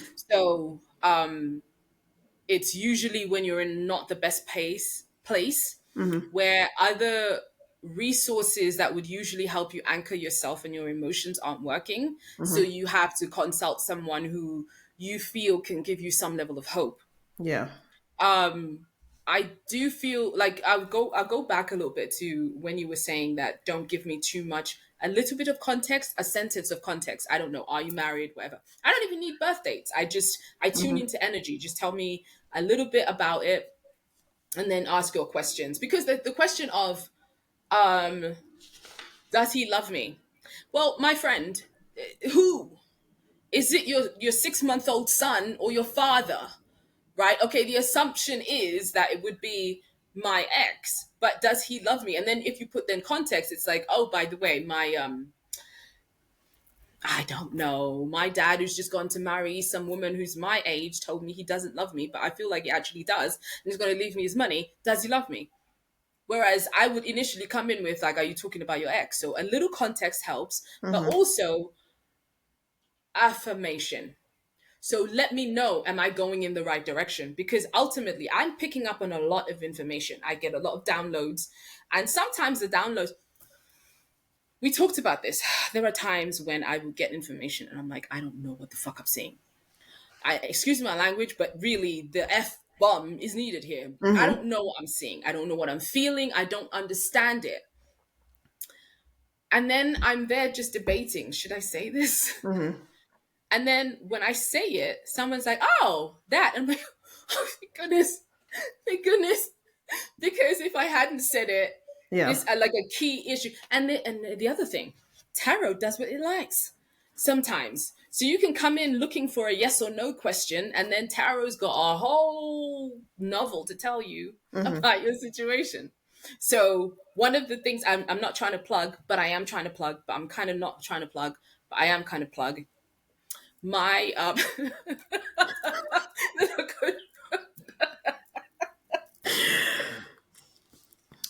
Mm-hmm.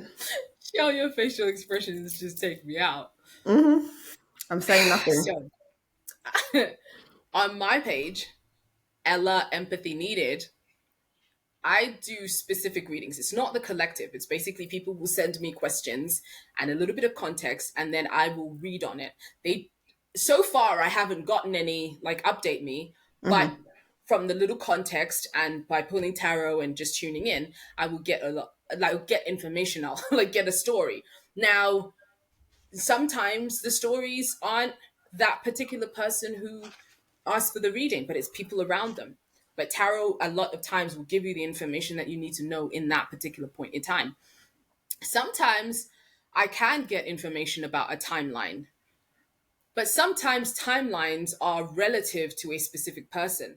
Like I remember once I got a tarot reading, it was a long time ago, and someone told me something was going to happen in August. Now I got that tarot reading in April. So I'm getting closer to August now. And then August 31st comes and nothing of that had come. So I go about my life now. Mm-hmm. And then the following August, everything that she had said would happen in August came to pass. So now I could have, thankfully, I went about my life and just like forgot about it. But then you do get the person that comes in, it's like, you was wrong, you lied to me. Oh, Um, yeah. Mm-hmm. sorry. But like, yeah, I don't get that. And another thing, I'm gonna go off on a rant here. Mm-hmm. The people that come in asking a question but expecting me to say a certain answer. So essentially, you are coming with the energy of manipulation. Sir, ma'am, you are dealing with somebody who has access to energies. So if you are trying to come to a psychic to manipulate a psychic, get the hell out of here. Ooh, ooh, ooh. Don't bring that nonsense into my sphere. Mm, Because here's the other thing. Now I'm pissed off. mm. I'm pissed off. So I'm not going to give you the best reading if I'm in an energy of being pissed off. So if Yeah. you want to manipulate someone, don't go to a psychic. Yeah. I That's think I want to literally that add bullshit. to that. Like, it is when you're asking a question, obviously, sometimes you're hoping for a certain answer, which is Mm-hmm. understandable. But I think it's important to be open to other answers. And then if you don't get the answer that you want, that doesn't mean that you can have a refund and things like that. We were talking about this the other day. Sometimes you Baby. ask a question about something and we give you the answer. We have done the reading for you, and then you're not happy with it and you leave negative reviews and things like that. I feel like that is not the time to leave someone a negative review because you don't like the answer that was given. I can understand if the reader was rude to you or they didn't give you, maybe they gave you like two sentences and you've paid, I don't know, $30 or 30 quid. And I mean, for two lines for 30 quid, there's certain reasons I can understand the negative reading. But if it's a case of, okay, I'm asking if my ex is going to return to me and you said no, that is not a reason to leave someone a negative review or demand a refund. And I do think when you're asking a question, you do need to try and be open to the different answers and be prepared for that. If you're going to ask a question, you do need to be prepared for different answers or an answer that you're not expecting because it can happen. Mm-hmm. We're tuning into energies, current energies. If you're asking about a certain person, we're tuning into their energy and stuff like that. It might not go the way you want it to go. It does happen Mm-hmm. sometimes. So something to Yeah. just to bear in mind. I'm kind of just jumping on what you said there, but yeah, Mm-hmm. I definitely mean, something one to of think the about. reasons my name is Empathy Needed is because, Hmm. first of all, I was born an empath, Hmm. and that comes with its own set of problems. But being an empath is just the ability to tune into and take on other people's problems. Now, I don't know how I do this. If anything, I can connect with people so much to the fact that I actually have to work on not doing it automatically. But one of the reasons I chose Empathy Needed is because I've been through that shit. So I understand. I've been through wanting somebody and pining for somebody so much Hmm. that but the irony being is that I've probably done a reading with myself. I've probably tuned into my own situation and just don't like what I saw. So I was hoping that by consulting another tarot, they would, like another reader, they would tell me Hmm. what I wanted to hear. And so when they didn't tell me what I wanted to hear, if I'm in a very growth orientated mental space, it is easy to blame them. You should have told me something, I paved you. But then at the same time, I do understand it. Like, you told me what I needed to hear. Hmm. And I was saying in the other one, Shell, you have had some folks that have come through and been very addicted to. Shell's got, and I'm sure everyone who's watching can really connect to just how grounded and very calming her energy is, and like you can definitely be talked down from the trees. You're just Hmm. very mellow. You have an ability to make people feel safe just by being in the room. Oh, You don't have thanks, to do girl. anything. You don't have to say anything. You just make people feel safe.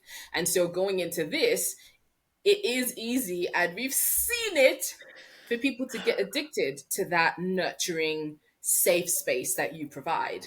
And Hmm. so you might want to share why you feel sometimes that, even though there are some tarot readers that and psychics or people that work in this that absolutely love an addict, it's like, great, more money for me. But Girl. I've heard many times Shao goes off on a tangent rant and being like, "You got to work this stuff out by yourself. Well, this is the 8 thing. readings in 12 hours ain't right." Girl, let's just start with the fact that tarot is a tool. Number one, it's not, it shouldn't be something used to try and continuously predict outcomes or get lottery numbers. I know we spoke about this before. That's not what it's for. It's supposed to be a tool that helps you gain insight, gain clarity, help you, go on a journey of self reflection, self discovery, that kind of thing, to give you guidance and stuff like that. So, anyway, the point that I was supposed to be making is that I get worried when clients come to me and they ask me or they request a lot of readings within a short space of time. So I had a client recently who had like, I don't even know how many readings, probably 13 or something in the space of like a couple of days. And it was about the same man, the same subject. And my concern with that is by getting so many readings, you are not giving yourself the chance to try and process this on your own or even sit with the information that you've got from the first reading, the second reading, the third reading, because maybe you're reading it, or I think it was video. So you're watching the video and then you'll come back with more questions about the same thing. But are you processing what the information that's been given to you? So that is always my concern. I do worry when I see people requesting like a lot of readings in a short space of time about the same subject or the same person. I get worried, and I think this is what Ella was saying. A lot of readers will be like, "This is great. Come back and get more readings about the same subjects in the same situation. I'll just keep taking your money." And you all would probably be thinking, "Of course you're going to say that," but genuinely, like I do get worried, and then I'm like, "Okay, we need to pump the brakes here because I don't feel like you're actually getting what you should be getting from this experience from these readings." So I feel like I do need to say something because you're not giving yourself space to process and work through the information that you've received. So yeah, I don't really like. I just worry about people. I really do. Like I want to help, obviously, but I do worry. It's the same thing we were saying the other day about updates as well. When people come for a You get reading, invested. yeah, and they're Invested. going through some serious, it's something it's hard, it's hurtful and stuff like that. And you give them the reading and you just hope that it helps, first of all. And you hope that they're going to be okay as well. And a lot of the times you don't get any like updates afterwards. We're not Yeah. saying you have to give people updates. That's not what we're saying, but we're just It saying would you be don't get nice. them. It would be nice. It would be nice. But yeah, I mean, when it comes to people, we are complex and stuff like that. And I just feel Yeah. like tarot reading can help in regards to like all different situations, love, career, and stuff like that. But it's not something to be relied on, Yeah. or you need to try not Used to get in addicted to it. conjunction with. Yeah, even I've been there as a tarot reader. This is how, partially how I kind of got into tarot reading. So before I started reading for other people, I remember going through a relationship like breakup or we had problems in the relationship, and I started watching videos on YouTube, all these different tarot readers, and they're reading about the energy. Oh, your ex is going to come back, that kind of thing. It's so easy to get addicted. It is so easy, but it can be, yeah, it can be a bit of a slippery slope sometimes. You have to start to try and stay grounded where Mhm. possible. And also remember, I just want to say, when it comes to watching like collective readings or even for star signs and stuff, that it's not a personal reading. I Yeah. have someone in my life who watches readings for star signs and feels like the person is talking to them, as in like a personal reading. And I have to be like, okay, but it's not a personal. No, ma'am. You can It is get not. things from it, you can take things. There's Yeah. got to be things that resonate, but it's not a personal reading. So you have to remember that. I don't know why I've gone down this road, but anyway. No, and it makes sense because at the end of the day, we understand. We've Yeah. been there. Hmm. Like we've been sitting there watching other tarot readers, and you're like, and you take from it, and then you're sitting there waiting, watching your phone. Isn't like they're gonna call, right? Yeah. They said they were gonna call. And but one thing I do want to bounce on, there Yeah. is the ability to use tarot and your skills Hmm. to win the lottery. There's people that have done it. I Hmm. mean, I live in Las Vegas, and I think that if I was a gambler, Hmm. I might be living in the casinos Mm. because I have gotten some information about stuff that I probably should have put some money on, but I don't like gambling. I don't like gaming. So, but hey, maybe that's something I could do. If you are willing to pay me to find out some information about stuff, I ain't gonna say no now. But Hmm. personally, I don't, I don't, I don't Hmm. like it. It just doesn't feel good or right for me. So, but then maybe the hanged man. It's so funny when I said that, like the hanged man popped in. Maybe you need to shift your perspective. We'll Mm-hmm. see. But yeah, no, gaming is not me thing. But just understand that at least when you're dealing with myself on empathy needed or Shell on Sugar X Tarot, or even like here in the psychic clinic, we know what you're going through, and there is definitely a level of I'm not going to judge you. I'm here to help you. And sometimes being helping you may not look the way you want it to, which is saying, oh, yeah, this person's going to come. Because here's the other part, you could say, this person's going to come back. So then you're sitting there at the door waiting. Yeah. But because you are unable to process or take accountability for what you're feeling, then who are you going to blame when that timeline that I said doesn't come to pass? Yeah, Because of that's true. currents or other situations that have happened. Even you, like how Shell had said that your ex might be thinking of coming back and then gets invited to a party. But you the same thing. You might just decide that you are going to take a last minute trip to Italy. So your ex did show up at your door, but you went home. And so they changed their mind. So it's no remember that there is constantly a whole bunch of different balls in the air because people's lives move on and move forward regardless of what's going on. Even somebody, in fact, we were talking about this earlier about people who are in their heads and they're living in a relationship that happened 10 years ago in the present because they're not able to come into their body. So just because even if you're having a relationship in your head, in your mind, in your emotions, in your internal life, your physical life has still moved on because you're 10 years older. You're less able to run that marathon. Yeah. Okay, Yeah. you make sounds and curses getting up off the couch, whereas before you were able to just jump up. Time does not wait for anybody. So, and This that's is what we're true. talking about, as a time resource. When somebody's coming to waste your time, that's a perishable resource, as opposed to, like, sometimes energy. Okay, granted, energy you just shut off, you charge, you go on holiday, that you know you can replenish. But time, no. If somebody's wasted 10 years of your life throwing a carrot and having these moving goalposts of, yeah, we will get married, yeah, we will get married, and then you finally walk away, you're 10 years older, right? You're 10 years. You also come with a whole bunch of baggage. It doesn't mean kids or whatever. It just also means that you now have a whole bunch of trust issues. Whereas 10 years before, you could have happily given somebody your all. But now, 10 years later, because of how you've been deceived and lied to, you're like, nope, you need to show me who you are. And to the point where somebody's showing you and showing you and showing you, but you're not willing to receive it because you're still operating from that trauma. So much complexities that go into human beings. And so this is also rant coming, not that that wasn't a rant, but somebody who will come into a reading and is like, tell me about this person, that, and the other. And I say, whoa, whoa, whoa, whoa, whoa, whoa, whoa, one question at a time. And I've actually heard it's like, I'm spiritual too. So just tell me what I need to know. And I'm like, first of all, you've asked me about Uncle Jim and Aunt Jane, two different people, two different energies I have to deal with. You can't just plop them all into one and then sort through the apples. No, I have to tune in to Uncle Jim because bear in mind, I don't know these people you're talking to. I'm tuning into their energy as a third party who will never meet them.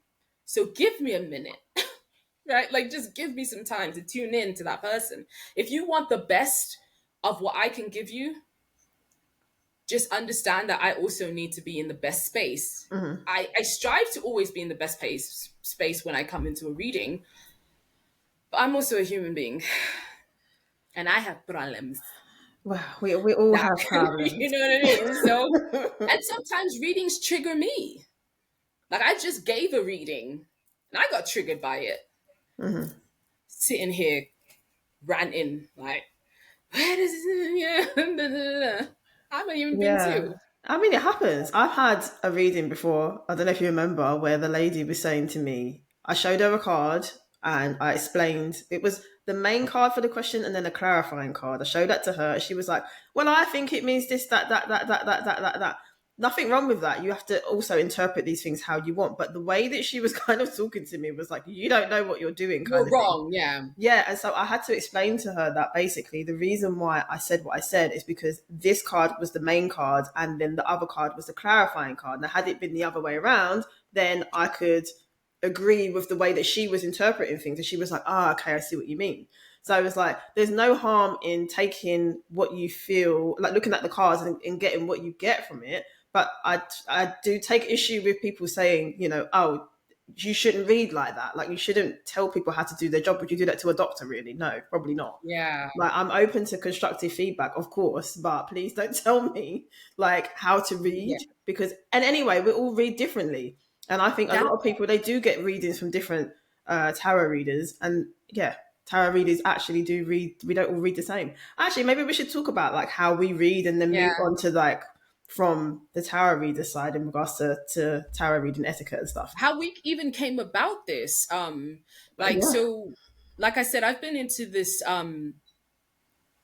is it me? Oh, What? okay. You froze and I'm like, oh, is it me? Okay. Oh. So how we came into this. So I've been into this like holistic healing situation for a long time. And so but I haven't and I've even had my tarot cards for a long time, but it wasn't until very, very, very recently that I got into it professionally. I had tried to put myself in those situations at times. I mean, I'd applied, and I hadn't gotten the response that I thought that I wanted, and then that just made me go right back into my hole again. Um, and then I talked to Shell. It was actually you, Shell, when I went to London last year. And she was like, "You need to join this website. You need to start giving readings." And I'm like, "Yeah, I don't think so." But then when I was ready and I did it and I did my first couple of readings and I'm like, "Oh my gosh, this is easy." Well, not easy, but I'm like, "Oh, I'm equipped for this." So this whole time I'm running around thinking I'm not equipped. So, and I'll tell you why. So the way that Shell reads, and we're going to do some readings and you will see our different styles. So Shell, you started doing this about 5 years ago. Oh my gosh, 5, 6. 2020 was 5 years ago, Shell. In my head, it's like 6 months ago. But just like 1997 is 10 years ago. So I guess my head has issues with timing. But anyway, so Shell would bring out a card and be like, okay, so tower represents this. And she would say what it means. Now, for the longest time, where I would see this, what she said is not what I would come up with. This so when I would see a card, it's like whatever my eye is drawn to. So okay, so let's say the question is, I've just started a business. How's that going to go? If I pulled this, I would be like, well, I feel like you might just have to do some work on how your business fits into your life because if people are coming, if people are coming out of windows, it's not a safe space. So something about your business is going to destabilize your life. Whereas Shell, you might come in from a different perspective of it. So for the longest time, because I wasn't seeing it the way that Shell does, and the way that a lot of the tarot readers, and I watched them, I thought, oh, okay, I'm not good enough or can't come into tarot reading in a professional capacity because this is what people expect. But then once I started doing it, and then I'm starting to get reviews, and people are coming back, and I'm like, oh, okay, I guess something I'm doing is right, right? So, and then that got a bit more confidence, and also the other thing, as we were saying, give us feedback, give us the affirmation and confirmation that what I've said and what I've picked up on is what is going on. Because first of all, we humans, and we all like to know we're doing a good job. But also, if I know that I'm going on the right track, then I'll continue. Whereas if I don't know if I'm going on the right track, then I do sometimes feel like, am I wasting my time? Should I just stop this reading? especially when I'm seeing something I don't understand. And there've been so many times where I'm like, okay, I'm experiencing something and I'm feeling certain sensations, and I'm like, I don't know what this is. So I'll then pull cards, and the cards aren't clarifying anything either. Or Yeah. rather, I'm seeing something that just seems so off, right? Like I remember there was a situation where somebody had said, "Oh, what's going to happen between us?" And then, but and it's almost like an energy that tells you. So when you want to interpret it a certain way, so I was getting these cards where it's like, okay, this is what you've asked me, so this is what I'm getting. But it's like, no, no, no, you need to focus on this first. You need to focus on this. And then you're fighting with yourself as in like, no, but they've asked me about this. So why is it this? But then you're like, oh fuck it, I'm just gonna tell them. And then they're like, oh, okay, that's what that means. It's like, Mm-hmm. oh, okay, yeah, this person like lives away from me and they need to get here first. And it's like,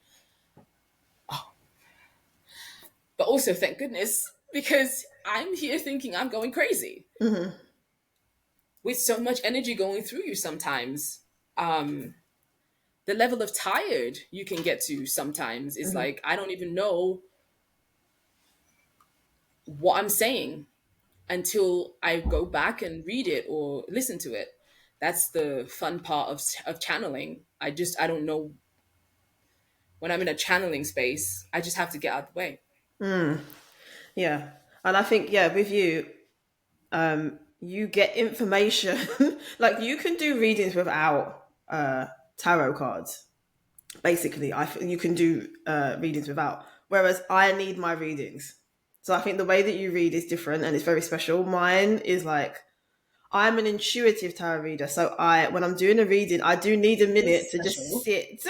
No, but it's special because look, I don't get downloads. I don't think loads of people, other readers might not get information that just comes to them. Like I need my cards, but how I interpret them is using my thoughts and my feelings, my intuition. That's how I read. So if I'm doing a reading for you, I can't, like, I need a minute to sit, look at the cards. Obviously, I'll look at what I'm getting from it, what the cards mean typically, stuff like that. But I'm going with my thoughts and feelings. But I need time for that to sort of like come through and kind of make sense. So I kind of like, I can't be rushed in a sense. Yeah. Which I might as well mention when it comes to like doing live chats and things like that. People want answers, as you were saying, they're Yeah. firing questions at you. And I'm like, okay, but I need a minute to like look at, because I want to do my best when I'm giving you a reading. Same with you. I know some other readers will just tell you whatever, but I'm like, no, I need to understand what it is that I'm looking at before I say something. Ideally, I know when it comes to like live chat, it's fast paced and stuff, but I need some time to look at things. And Yeah. also, if you ask me a question about a certain area or a person, then you ask about someone else. I like to reshuffle as well and pull like new cards and stuff like that just to see. That's just how I work. So that's how I do my tarot readings. I will shuffle. If you ask me a question, I'll shuffle my cards. I'll stop when I feel called to, lay them out and stuff, and then I'll look at them, see what I think, see what I feel, let it all kind of like blend together, if you will, and then I will share an answer with you. And I also sometimes do look at the cards at the bottom of the deck and the top of the deck for like influencing energies and things like that. So that's typically how I do my readings. But in regards to like tarot reading etiquette and stuff from the tarot reader's side, oh, we I covered. have this. Hmm? Hmm? Can I just add this part? Yeah. Michelle and I have, sorry, Shell and I have issues, right? Like I can't, and Shell can't, and I know it because Mhm. I've asked her to do some readings for me, and I can sense it. She can't just throw something at you to get Mm. rid of you. And Mm. I have to admit the same thing. Like there are people who I just need to get rid of. Like you need to go. But I can't just throw you away because it's almost like this. I can't help myself, OCD, all of this stuff is coming through. I need to tell you. And you need to stay there until I've told you everything that I've gotten. Otherwise, I won't sleep at night. It's almost like Mhm. I've got, there's more in there. You need to get it Yeah. before Mm. it's just, here, take it, because then I can move on. And it's almost, there's nothing worse than kind of like unresolved energy. So like someone's just gone and it's like, but I have more for you. Yeah, And girl, I so hate that. I hate yeah. when I feel like I've not been able to give you everything. I can't stand it. And when I'm doing my readings, girl, I've got pen, paper, like I'm writing, making little notes. Oh my goodness, honestly, Mhm. because there's just Yeah. so much going on. But yeah, I'm the same Which as you. I want to give which on the you, other side, yeah, then that's also then where we have to be very discerning about who we're going to let into our sphere, because some hmm people can take advantage of that. Because where it's like, okay, you pay me for 10 minutes, but I've got 15 minutes worth of information to give you, then hmm that's 5 minutes of my time you've just gotten for free. hmm So if you're coming at me with the entitlement, I just don't want to give it anymore. I will, but I just walk away from you with a bad taste in my mouth. So, but yeah, but I do remember there's just certain readings where you walk away from that and you're like, no thanks, like no thanks, no. You should not have brought that into my sphere, because also energy is almost it's like it's it's alive. You know how sometimes you can come across someone and their energy is just like you've just jumped into a swamp. You've just like you've had a nice shower and you're wearing your best clothes and you've got your hair all nice, you smell good, and then you just jump into a swamp. hmm The type of swamp that had the green layer on top of it.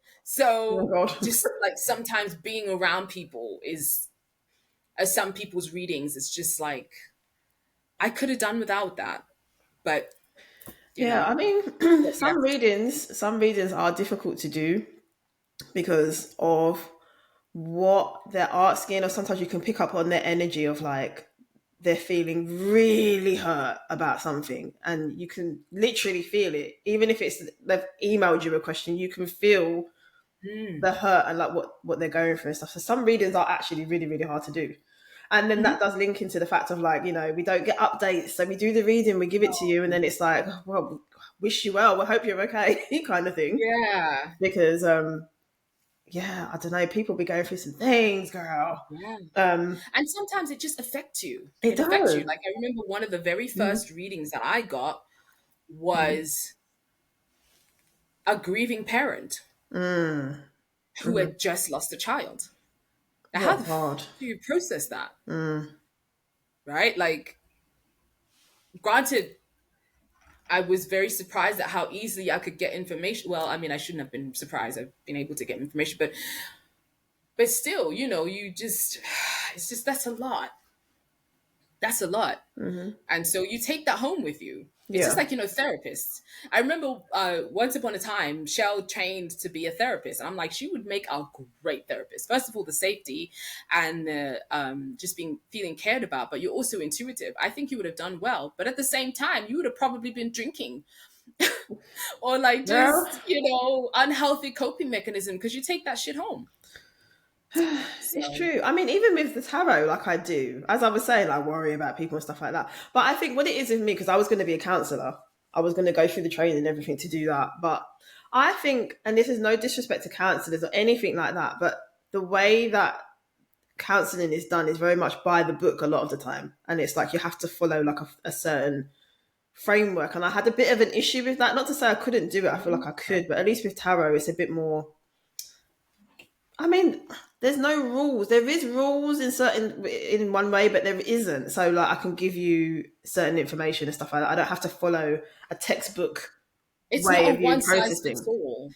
Yeah, but yeah, Human beings are basically, not a one size fit all. yeah, yeah, exactly. So yeah, I think tarot is definitely the road that I should have gone down rather than counselling. It feels like to me anyway to be a tarot reader. Um, Yeah. But yeah, side note, let me just squeeze in the fact that if you do have any questions in regards to love, to please email us at the psychic clinic 444 at gmail.com. We are doing tarot readings. Please. If you have any questions, please We send haven't them gotten to a reading for a us. minute. Hmm? I don't like it. You don't like what? We haven't gotten a reading in a minute. Oh, I didn't hear what you said. So I'm like, please send your Yeah. questions to us for us to answer with our tarot cards. Um, Yeah, so the email address is just on the screen. Ooh, I have an idea. What's the Okay, idea? so uh for anyone who doesn't know, does know, whatever, I do live readings on weekdays. And so I'll receive like 4 questions and stuff like that, and then I'll talk about them. How about we kind of go through some of those and see what insights you get as well, Okay, we can. if you're up for it. I don't mind that. But I do want to finish the tarot reading etiquette from the reader side. So just I think the other part I wanted to add in is like in regards to confidentiality as well. So just so you know that it's very important to us to keep your information secure and confidential. And I think that I know there are some readers that will be sharing your stories and stuff with other Yeah, people, and we don't do that. But that is very important as a tarot reader to keep that information to yourself and not be telling the whole world what problems people are going through yeah, and stuff like that. And also in regards to ethical questions or ethical subjects, basically, like there's certain areas that I personally will not read on, and for me, it's things like questions about pregnancy, questions about children, questions about health.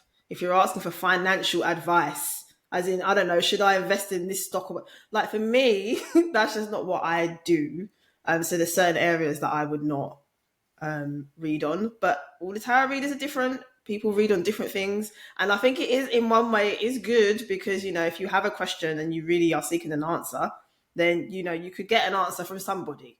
I just feel like certain subjects probably shouldn't be tackled with tarot, but that's my personal yeah. opinion. But it's different for everyone. I don't know how you feel about that, girl, but that's just my thought process. Well, for me, I kind of go into anything, and I go in with an openness because, Mm. like, really for me, it's just down to I read energy. Yeah, So if it's a place, it's a thing, it's a time.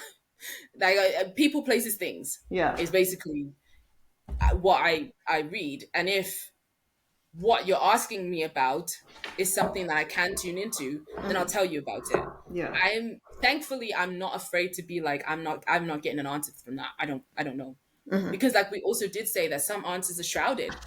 Sometimes spirit just does not need you to know that.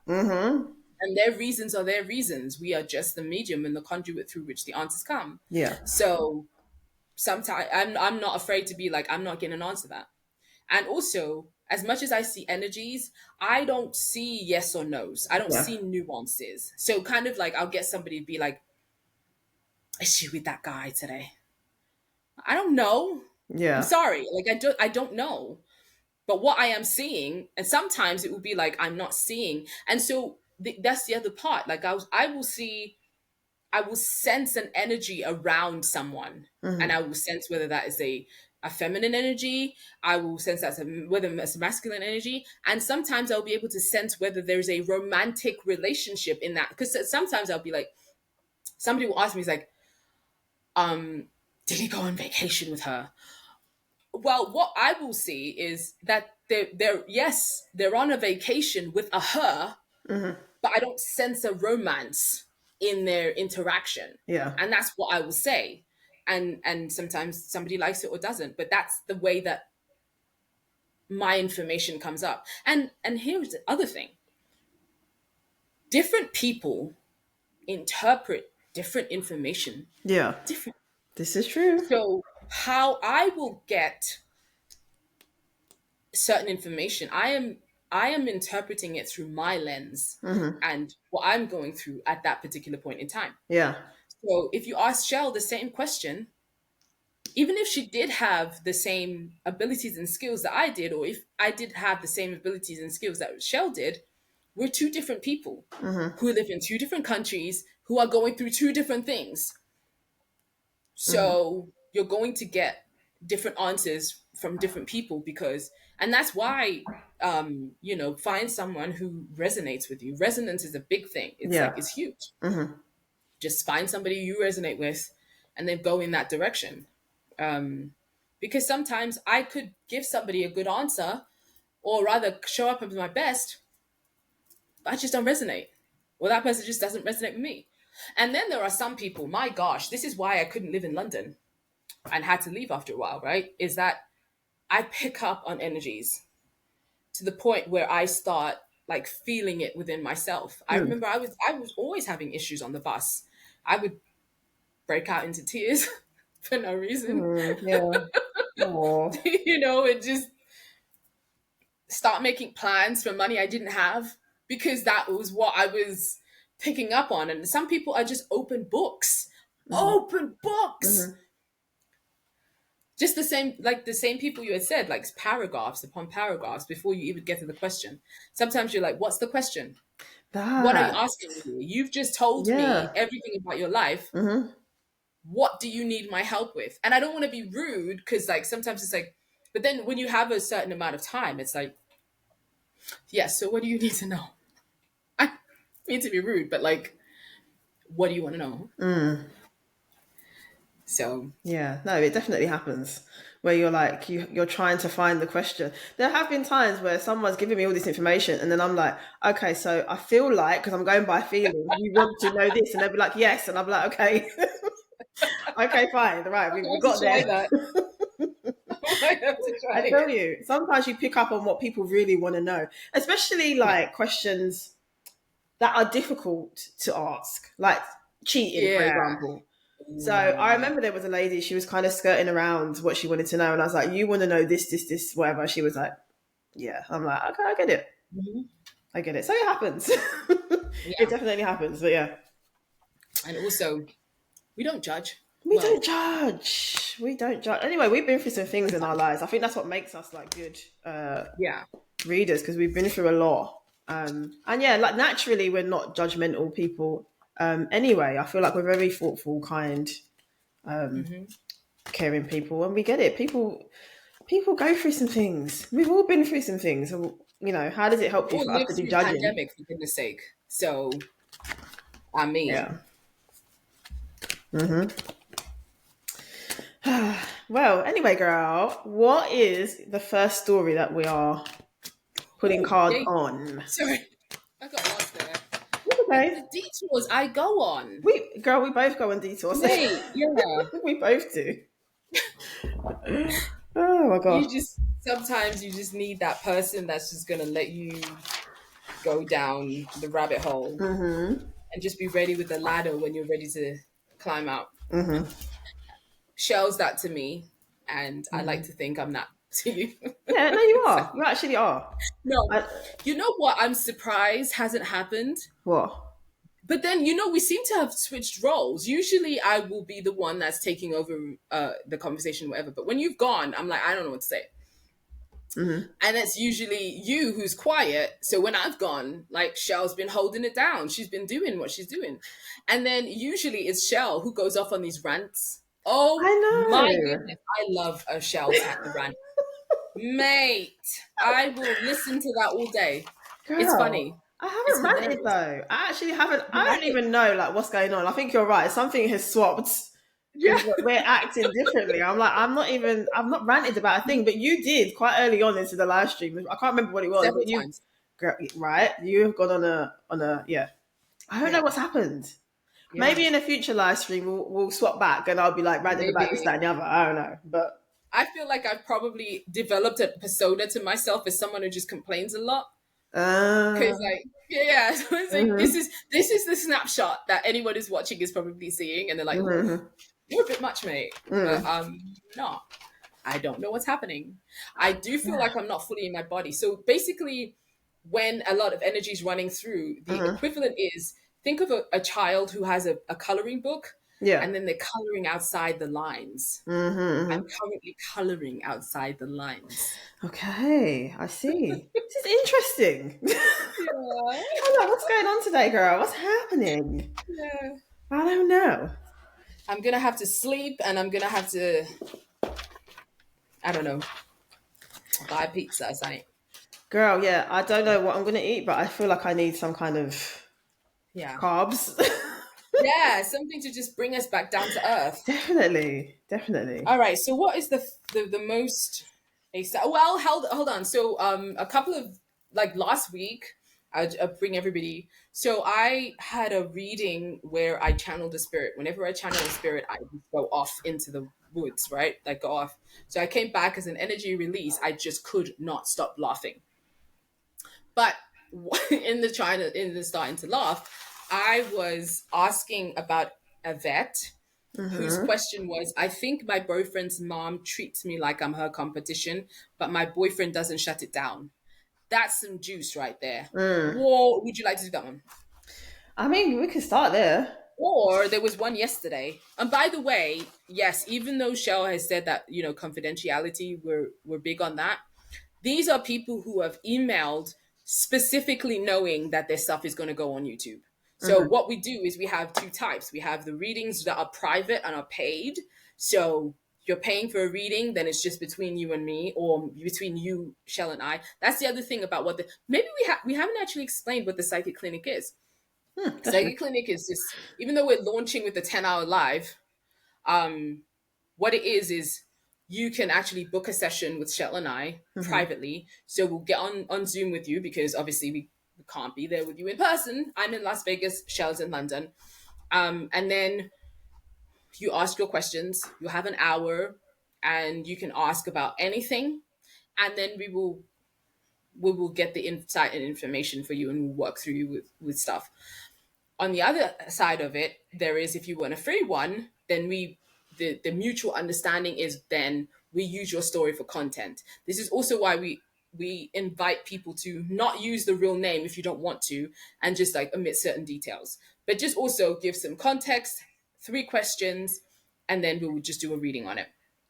So one of my favorite ones, okay, not favorite ones, but it's just laden with drama. So here's the other thing. Shell and I do a lot of work to try not to bring drama into our lives. Mm-hmm. But just like getting addicted to the Real Housewives, I am mad at the drama sometimes. I need the Mm-hmm. tea. Mm-hmm. I need the tea. I'm like, what are you going through? So we had this guy, Harold. Mm-hmm. My wife just told me she's pregnant with our fourth child, even though I had a vasectomy 7 years ago. Like, No face. how? What is Mm-hmm. going on here? Now I'm like, I don't know which one to. We could do Harold. I mean, I know but I feel Harold like is. Harold is like self-explanatory though. If you've had a vasectomy or whatever, then that child is obviously not. Well, You ain't the daddy. yeah, but then I heard something You ain't about the how a daddy. guy could get a vasectomy and still. Yeah, and that's what I saw when I went into the reading. I was like, easy one, sir. You're thinking too much about it. But then when we like read the cards and they were like, Girl. Yeah, I way think I'm too like on the I downside. kind of am with a vet story. Maybe because of like I have an attachment to it because of you and your laughing fit. Maybe I don't know. Okay, fair But enough. I think And yeah, that if that's you're cool gonna with get you, two readings, baby. let's do a vet's one first. So what was it? Her boyfriend's mum treats her like she's competition. My boyfriend's mom treats me like I'm competition, but my boyfriend doesn't shut it down. And her questions are, am I just seeing things? Second one is my boyfriend ever going to see what his mom is doing and stand up for me for our relationship? And 3, am I just wasting my time staying with him? Right. Okay. And do something. Am I wasting my time? Jeez. Okay. Have to write them down. All right. Let's see. I'm gonna shuffle. We'll see what comes out. Oh, bless her. Shuffle, Oh shuffle, my god, shuffle, shuffle. that is not an easy situation to deal with at all. I don't know. I've had my fair share of mother in laws and stuff that don't like me. Well, not my fair share, but there was one in particular that was not keen on me.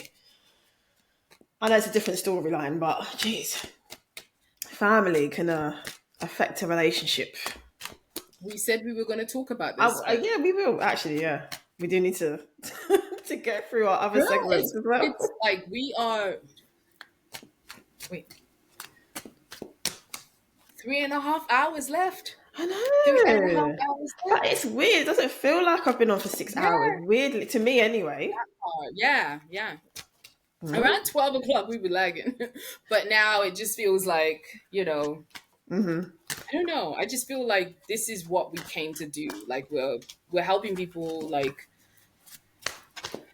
but not enough people are reaching out to us right now. Like, Well, just you know what? It's bring your fine. problems. I need to know your problems. It's fine. I think at least people get to know us a bit, and I'm sure there'll be another live stream, or there might be emails that come afterwards, and then we'll have to come back, but not for 10 hours though. No, no, no, no, no. I've missed my nap. I've missed me Girl, morning nap. no naps So are being had. no naps But being yeah. had. But I think that this is a good thing. Like, I feel like I'm um I'm living my purpose. In these 10 Mm-hmm. hours I've lived my purpose, and I fought with my purpose Mm-hmm. to Mm-hmm. the point of trying to run away from it. So Mm. I feel like this is my purpose. Yes, girl. Look at us. All right, let me pull some cards, and then we'll. Okay. Am I? Am I just seeing things? Let's start there. That's the next one.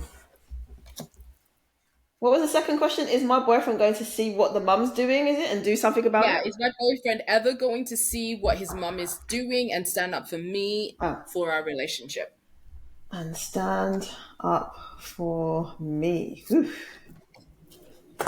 Okay, that's almost a two-parter question. Okay, is my boyfriend going to see? Actually, I'm gonna sit back on this one and see what you come up with. Okay, is my boyfriend going to see what she's doing? Let's You start know what? there. This energy drink is getting to my head, so I think I'm going to bring me down and get me some alcohol. Okay, no problem, girl. Is he going to stand up I for will be right me? back. Um, am I wasting my And time? anyone who has just joined us on the live stream, welcome to my ghetto. Oh, wait, no. That- yeah. It's a little flick she does with the with the fabric. I'm here for it though. Okay, let's see, let's see, let's see. Let's see now.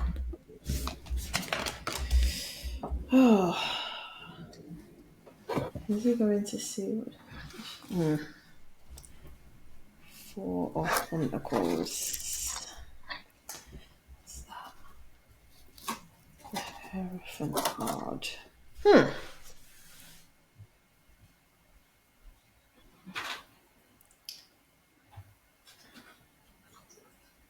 I need to clarify these. Bear with, bear with. I need to clarify because why is Four of Pentacles here? I'm just like, I'm not getting enough information. And why is the Hierophant card here? Let's see.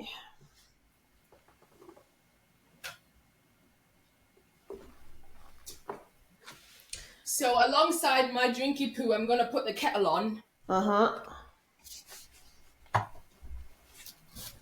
Okay. I'm waiting for you to come back before I That's start. fine. So I may have to go a little bit later because just my kettle is boiling. So you ready? Are you ready for the Yeah. big reveal? Wow. Yes, girl. I'm here for the reveal. Wow. I feel like I need to do the same. But I've got a big old grey You do. blanket. I'm just like, I feel like if I Yeah. do that, it probably will whip off my light, knock my laptop on the The floor. laptop will go with it. Everything's just going to be on the floor. So Yeah. I think that's probably not a good idea. All right. So let's start with the first question. Am I just seeing things? I have the Seven of Cups. I'm sorry about my lighting. It's so bright, but I have the Seven of Cups in regards to Well, like, how about okay. if you put it up here, Shell? Like put it up here. Okay. You can see, right? Yeah. Hmm. Okay. So Seven of Cups is in regards to am I just seeing things?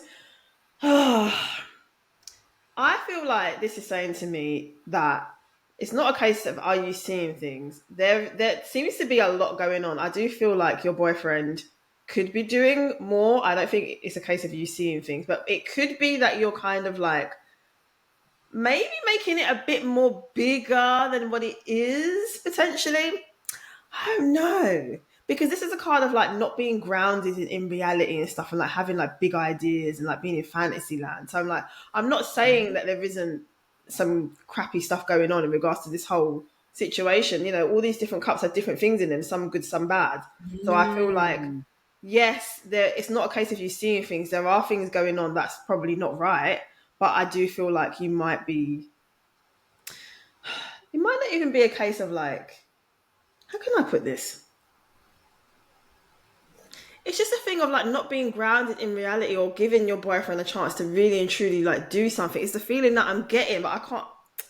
This seven of cups Oh, has that's thrown me. interesting. There's something not grounded about this whole situation. So maybe you just need to give it more time for your boyfriend to do something or for it to be resolved. But I just feel like it's being made a bit bigger than what it is. But there are some things that are not right. Basically, that's what I'm getting in regards to that. So I can't remember what you said with yours. Are you pulling? Did you pull like new cards, or do you remember what you said, or is it No, just me? I'm willing.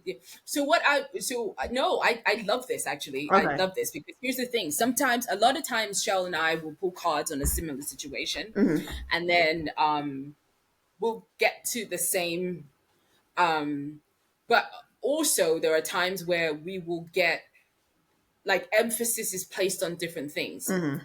So what I did get is that him and his mum have somewhat of an unhealthy relationship, like Mm-hmm. codependent type of relationship. And that it's just been the two of them for so long that they've got their own dynamic, Mm-hmm. and that she's come into their dynamic, and that's the way he's looking at her. That's the way they're both looking at her. As in, like, it's been the two of us for a long time. You are joining us, Mm-hmm. as opposed to him realizing that, okay, there's mum. Mum exists and she's okay here, but here's my relationship with my girlfriend, and I've got to make changes. Mm-hmm. So I can completely understand. Maybe it is him not grounded in I mean, it reality. could be, but then because it's 'Cause- like, am I just seeing things? And I'm just like, you're right. It could just be that well, it's a case hold of on him. now. No, like context. Mm-hmm. So grounded. Why don't you pull for the Well, others? I could. I'll pull for him. I Because don't because I've already got a number of cards on this desk. no, I mean like for the other questions. Then it might all Oh, start I to have already. Okay, let make me just go sense. through them. Maybe it will make more sense. Please share. So, what's the next question? Is my boyfriend going to see what she's doing? Right. Okay. So I have the Four of Pentacles, and that's clarified by the Seven of Swords. So, is he going to see what she's doing? It's almost a thing of like he doesn't want to see. God, honestly, I feel like he doesn't want to see it. He's holding on to like their relationship as it is, which makes sense in regards to what you've just said. And then the Seven of Swords, for me, is always that card of like there is somebody within this that is doing what they can get away with or doing what they want to do. So I think your boyfriend is aware, like the girl's boyfriend, Yvette's boyfriend, is aware that his mom, God, that his mom is doing certain things, but it's almost just like he doesn't want to change, like do anything to like change that, or he doesn't want to do anything that would affect their relationship, kind of thing. So it's kind of like Mom knows exactly what she's doing. it looks that way. It It feels like looks that she that comes way. into this energy of, I'm the top woman. You need to take your place in this hierarchy. And because also boyfriend is a bit into Lulu land, mum's always going to win because he's willing to throw his relationship away with Yvette to keep his mum, which essentially is what. I mean, yeah, that makes sense. So is he going to stand up for me? Three cards came out. So I had the Hierophant card was the first card, and then I wanted to get clarifying cards, and two came out. So I got Three of Wands and also Nine of Wands.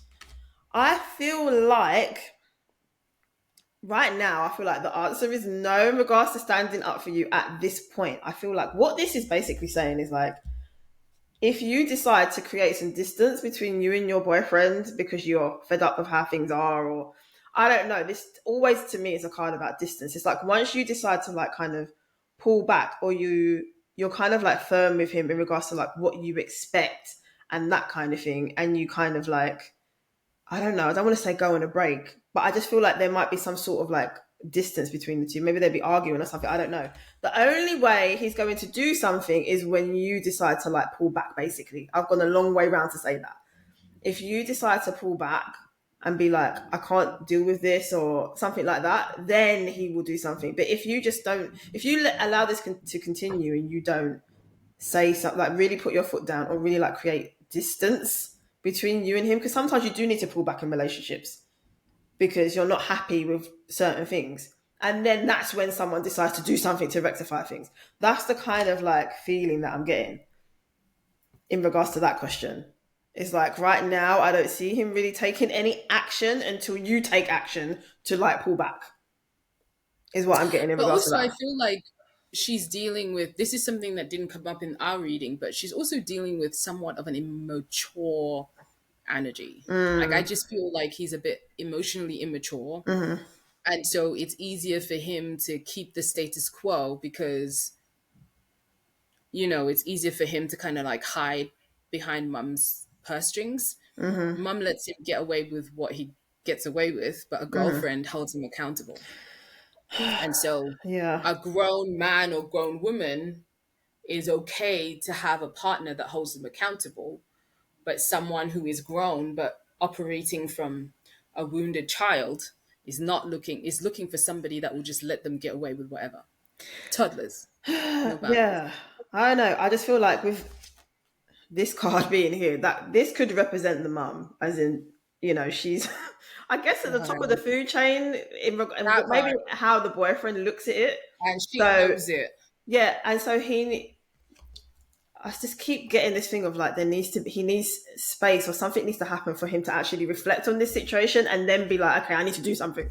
Because this is literally the card of like fighting your corner, standing up for yourself and that kind of thing. And so I feel like he needs to do that for you. I don't feel like this is something that you can do in this situation. In regards to the mum, in like directly, this is something that he has to tackle.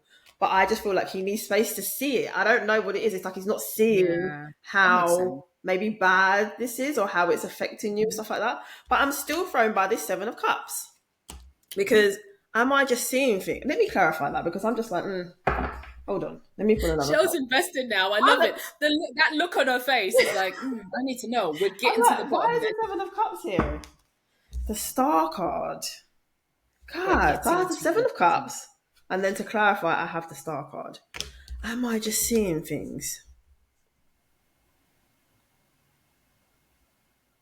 Maybe this is saying it's not so much again that you're seeing things, but maybe she needs to. Maybe it does link into the fact that she needs to remove herself from this situation. And like this, the Star card often is about like having peace or like look, the character on this card doesn't have to deal with certain things. She's just like, I'm not putting up with this. I'm not dealing with it. Like it's a positive, optimistic kind of card. So how do you go from the Seven of Cups, which is not being grounded in confusion, to this? And maybe this is saying there's a need for her to like pull back and focus on herself and do things in her life or for herself that brings her peace because this seems like a very stressful situation, which would then give the boyfriend space to be like, okay, if it's not happy, she's not really joking about this whole situation. I need to do something. I don't think it's a I case of just her. don't feel like she's capable of that right now, though. I feel like Well, yeah, you could be right. she's good where she is because she, like you said, she's at the top of the food chain. And so right now, the common denominator happens to be the boyfriend, who unfortunately doesn't have the spine for this. So, like, maybe mum needs to have a Fabio from Italy come sweep her away and take her away for a minute and leave Wow. him I don't know. Well, something to needs be to be by done. himself. And I feel like, as I keep seeing here, the boyfriend's not going to do something until he's really been pushed to. Yeah. And as long as mum is there and mum is a big part of his day, that's never going to happen. Because so what I get with mum is it's not just, it is what it is. No, it feels like she is actually intentional about her actions, intentional about competing with the girlfriend, intentional about making the girlfriend feel as though she doesn't belong here. So if you have somebody who's in a position of power and are being intentional about abusing that power, you're not going to win a lot of times until you capsize the power. Okay. Well, okay, you know what? I It's think I get it now. yes. No, you know what it is? Because like I said, sometimes I need to sit with things. I feel like this Seven of Cups is more to do with when the question was, "Am I just seeing things?"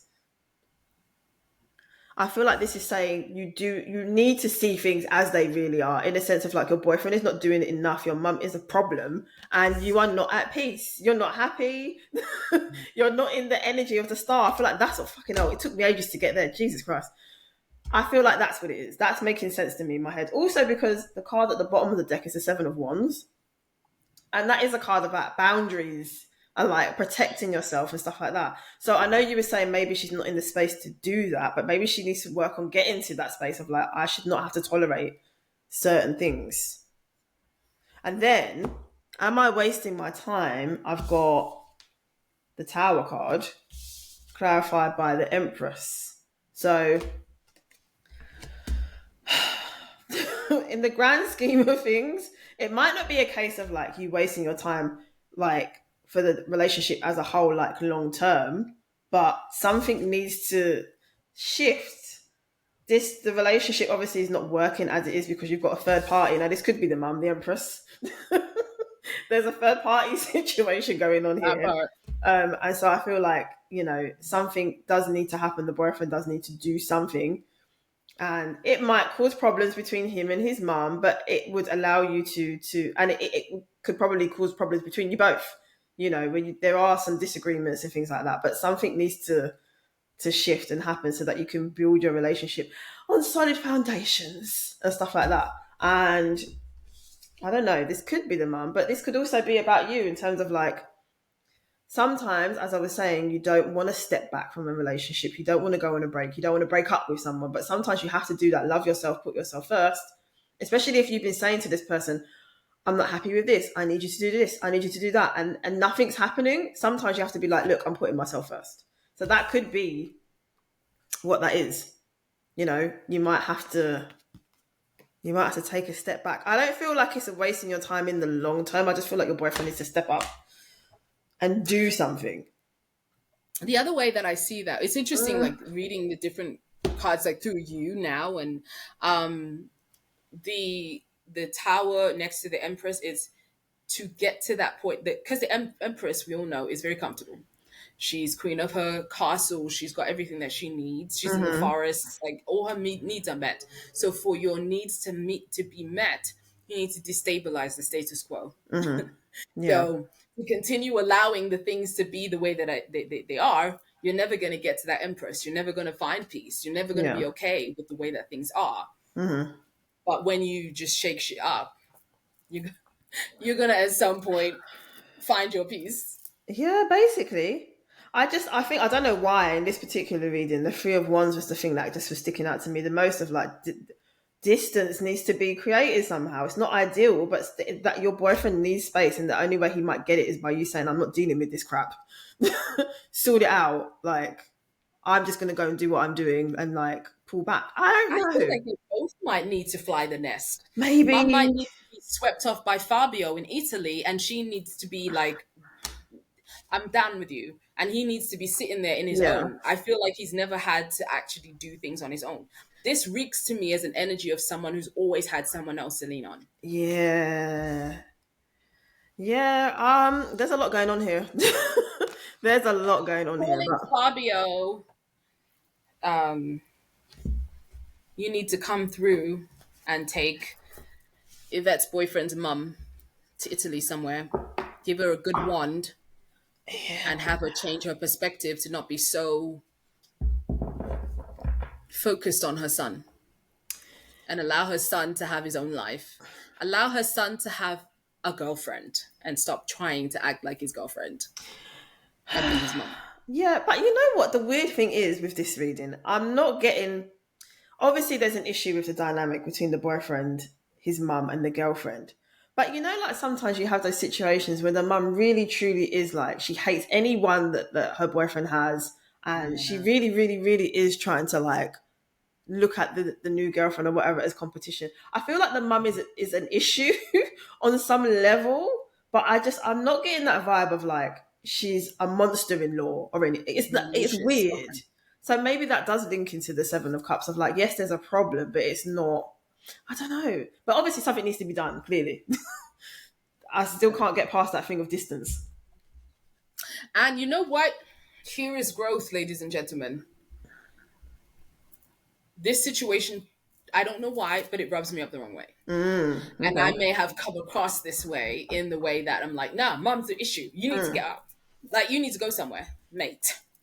Go get your own life. Yeah. And so the way that you've come across it with a lot of compassion is making me rethink. And I'm like, maybe I'm just bringing too much of my own judgment into it. I But don't know I if do, it's I don't know if it's that. Obviously, like you have more insight sometimes than what I get. So I don't know. But looking at the cards, it was not giving me that feeling. I feel like there's an issue with the dynamic. Maybe the mum might be a little bit too involved, or maybe she whispers in his ear about certain things and he's not making his own decisions. There's something obviously affecting Yvette's relationship with her boyfriend, but I don't know. I don't feel like it's this whole monster in law, you're my competition. It could be elements of that, and I feel like maybe that's why the Seven of Cups was there. It's like there's bits in there that's not great, but overall, I don't know. I feel like it can be worked through though. I think, yeah, once again, we have to come back to the middleman, literally, the man in the middle Well, in yeah, this situation. The man in the middle isn't doing what he needs to do. He's not protecting the peace of his girlfriend, yes, and he's not putting boundaries against mom. yeah. There needs to Because be there's boundaries. plenty of men out there that have a great relationship with their mother and a great relationship with their girlfriends. Why is your girlfriend feeling put out by the way that your mum is? Because you're not doing anything to make her feel protected. Yeah, And then maybe that's just the part of me that is like, um, I don't like it. I don't like but then maybe that the other part is because Yvette was the one that came and asked me the question. So it's almost like automatically on her side, right? Like you came to me for the question. I would love to do a reading for him. How are you yeah, feeling? His reading might be like, my mom stresses me out, my girlfriend stresses me out. They're always fighting. yeah, My job doesn't allow me enough money to move out of my place, so we're staying with my mum. That could be the dynamic. But then Yvette is feeling like your mum is in everything. Well, if it's her house and y'all ain't paying rent, then she is everything. Okay? yeah. So, I guess, different yeah, perspectives. yeah. We don't have the whole And we backstory, also but don't have her to affirm this is it or this well, isn't this is it or true. this This is direction. Yeah. true. This is So right true. now we're just off spiraling in Oh, space. yeah. But there's definitely a problem. I'm not dismissing that. There's something that needs to be addressed for sure. But anyway, that's what I got for that for that reading. Appreciate you. Um I need to go to the bathroom. I'm so sorry. I shall That's fine. return. I All need to right. go to this is what happens when I drink coffee. Who told me to drink coffee, Yeah. huh? Oh my gosh. Yeah. Yeah. That was me and my energy drinks earlier. Oh So, my god. yep. So now I stare into the eyeballs of the internet, wondering how to entertain you all. Um, you know what I'm going to do? This is what I'm going to do. I am going to do an energy tuning session. I have tuning forks, and we are going to cleanse the energy of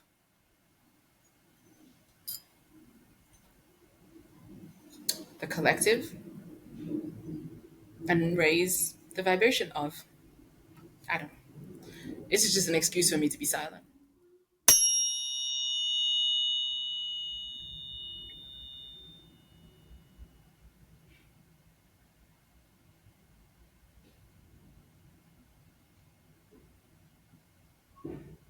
Oh, that's interesting. Okay, so one of the things I should probably say is that as much as I give psychic readings, as in tuning into people and what they're going through, and then clarifying it with tarot, one of the other readings I do is using my tuning forks. So I have 7 tuning forks that are for each of the energy centers from your root to your crown, and they correspond to each one of the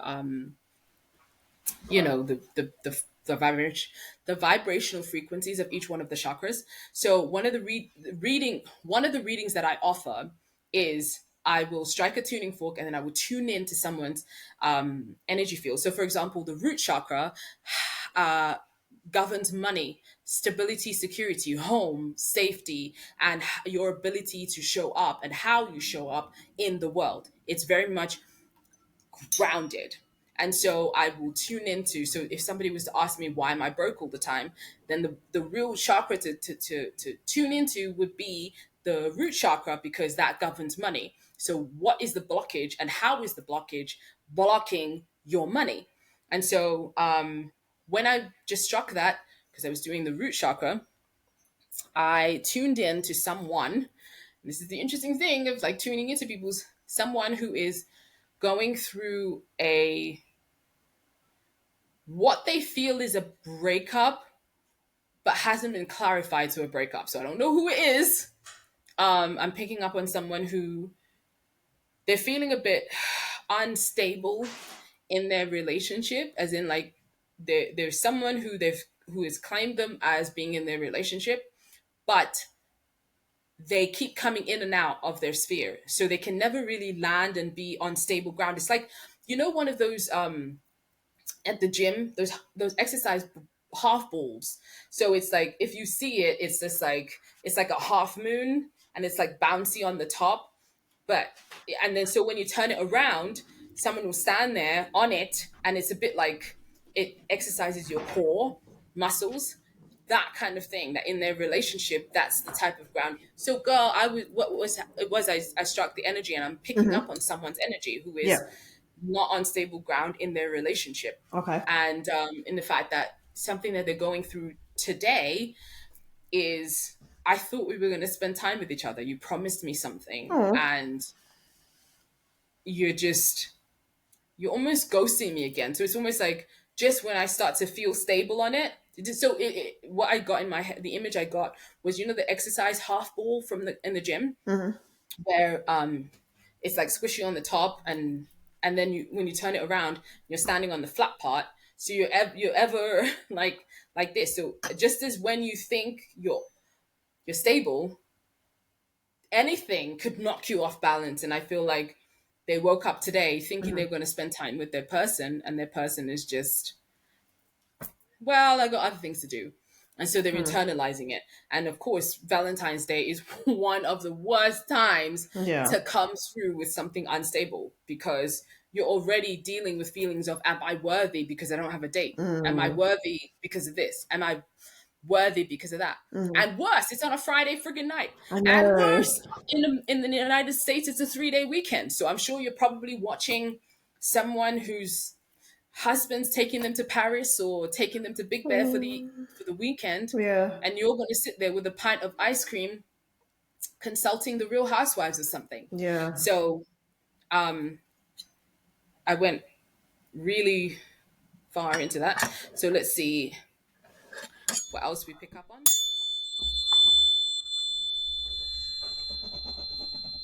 So that was the third eye. And I just feel that whoever that is needs to shift their perspective on how they're seeing and looking at the relationship. So I feel like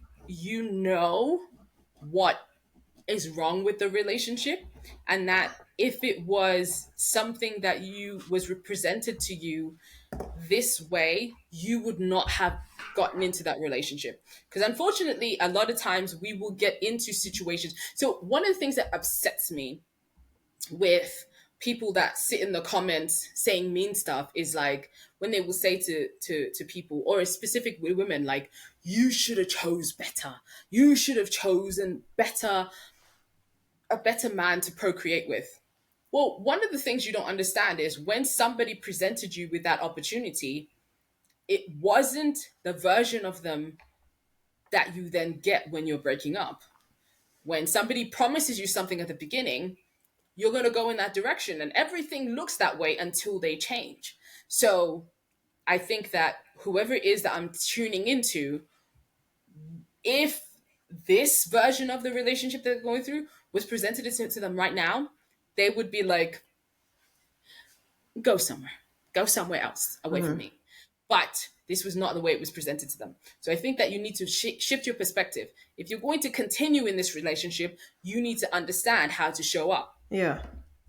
in a way that isn't going to hurt you, continue to hurt you, and continue to drain your resources. Do you have anything else to say to add to that? I have nothing. I feel like you've covered that. So I'm not gonna lie, I kind of was just listening rather than like processing to give an answer. Fair enough. I'm sorry. Okay.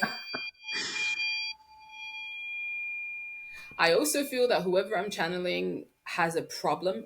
Oh gosh, has a problem communicating their needs. I feel like there is such a deep, deep, deep fear of losing this person that they're willing to dishonor themselves in order to keep this person in their life. Oh. And that's unfortunate. So I feel like maybe start to look for people who hear you, people who see you for exactly who you are and can reflect back to you. Because here's the thing, relationships are a series of mirrors. Even a relationship with your dog is mirroring to you your stuff. So if you can look at something and somebody's actions as a mirror to yourself, then I think that a lot of the issues may be negated. So start to surround yourself with people that see you and feel you and hear you and are there for you exactly the way you are, because it feels like this person that you're in a relationship with requires you to change and shift yourself to the point of you not recognizing yourself. But I also feel like because you're not around people that affirm that you are just amazing exactly the way that you are going to go in the direction, you're more susceptible to dishonoring yourself around somebody who all they care about is the benefits that you bring to the relationship rather than exactly who you are. So let's go over here again. Ooh, I feel like a lot of heartache. This relationship is bringing just a lot of stress. Just a lot of stress. Stress and heartache. Now I feel like it's time to take the time to just give yourself your resources.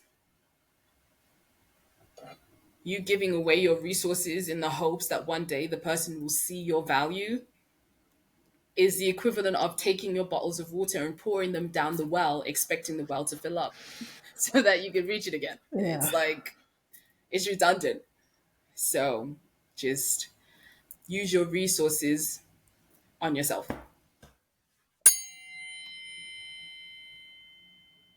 Ah, this is definitely a self worth issue. This is solar plexus. Self worth issue. Yeah, you need to do some work on that. And I feel like a lot of it stems from childhood issues. The So I feel like I'm picking up on a feminine energy, a feminine who is having issues with a masculine in her life. And I feel like these issues come from the masculines who had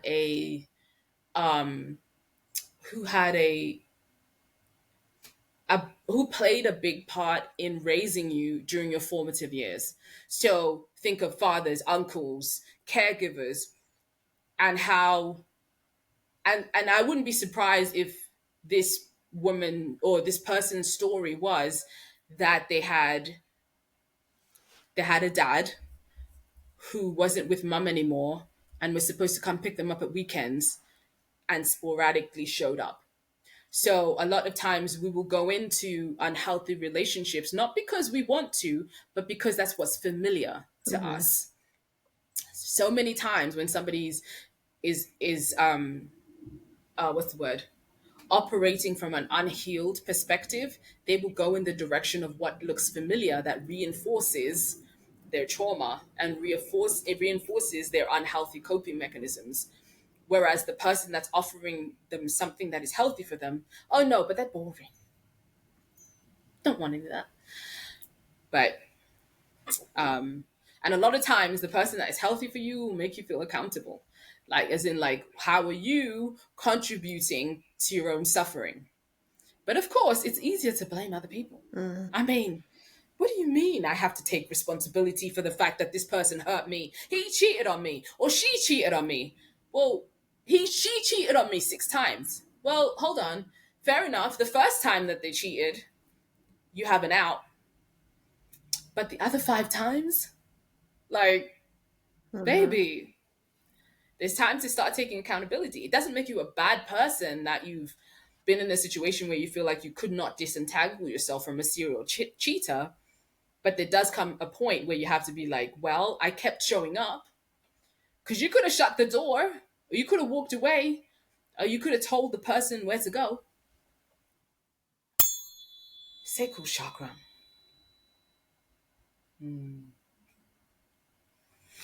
I feel like whoever we're talking to keeps getting lured back by the D. Oh, oh, D is dangerous, Tam. D is his. dangerous. Yeah, we've all been there.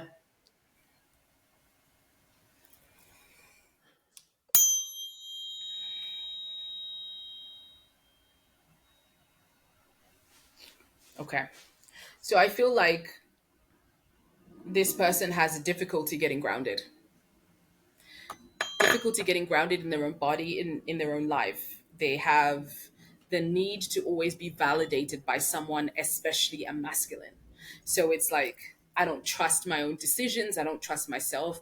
I need a man in my life to validate my decisions. Otherwise, I am always going to make the wrong decision. So I think that you need to do some therapy. It would be great if you did some therapy with a very caring male therapist, because then that's somebody who could show you that you are worthy and they're committed to your growth and stuff.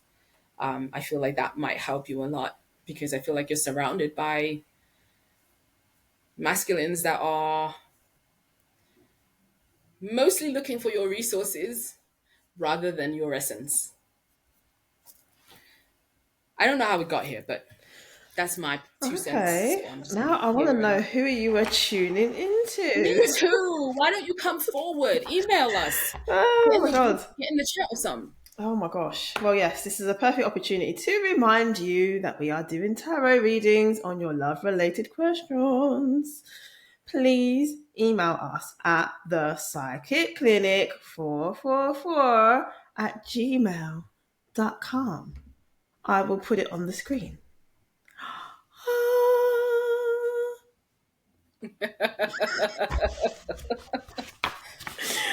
Oh my god, girl. We are 7 hours in. 7 whole hours. 7 hours.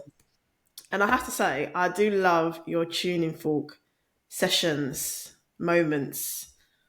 I love like sounds and stuff. So like I could hear it when I was in the bathroom. I could hear the little ding. I was like, "Ooh." Makes me feel Yeah. like kind of tingly a little bit. Yeah, in Kind a of. good way. And it's like it Yeah, in a good just way. Yeah. Definitely in a good way. So yeah, because we've all been in those situations where you're tingly and you're like, get out, and never return. get out. But yeah. Get out right now. Should we do? I have would you rather questions, like love related ones. Should we do a couple of those? Yes, Okay, yes, cool. yes. Right. Would you rather receive a handwritten love letter or a heartfelt love song? Letter. Why? Because I'm a reader. I'm an avid reader. I love reading. This is true. Yes. What would I prefer? I think I would appreciate a letter too, over a song. But then a song because I love music and stuff. That part, How yeah. do I But I choose? feel like there's so many steps. When a song is made, there are so many steps from the original. But whereas a letter, it's just one step. right? Like you write a letter, put it in an envelope, and give it to me.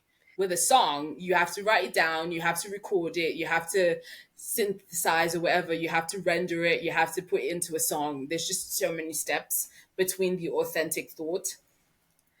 But that's just me. That's what I like. I think what swings it for me, because I feel like I would want both, but it's a would you rather question. The love letter is something I could hold, and I like Mm. to hold things. The song would be amazing too, but I feel like the love letter could be. I think that's the I mean, you winner. can give me the letter, and then when you come round, you can sing it to me.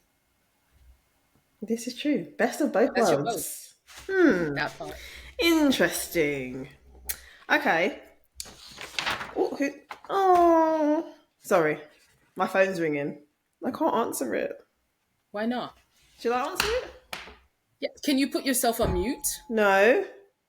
Hold on, y'all. Hello. I'm invested. Are you?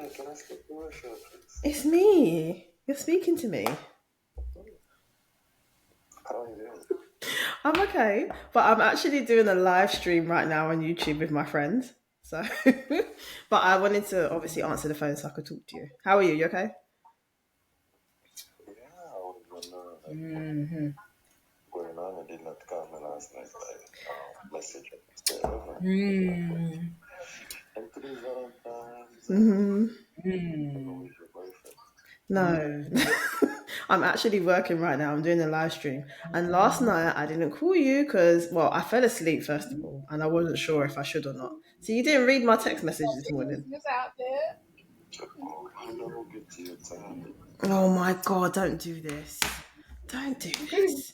You know what? I'm actually live right now on YouTube, and people, I assume, are watching me, so I have to call you back.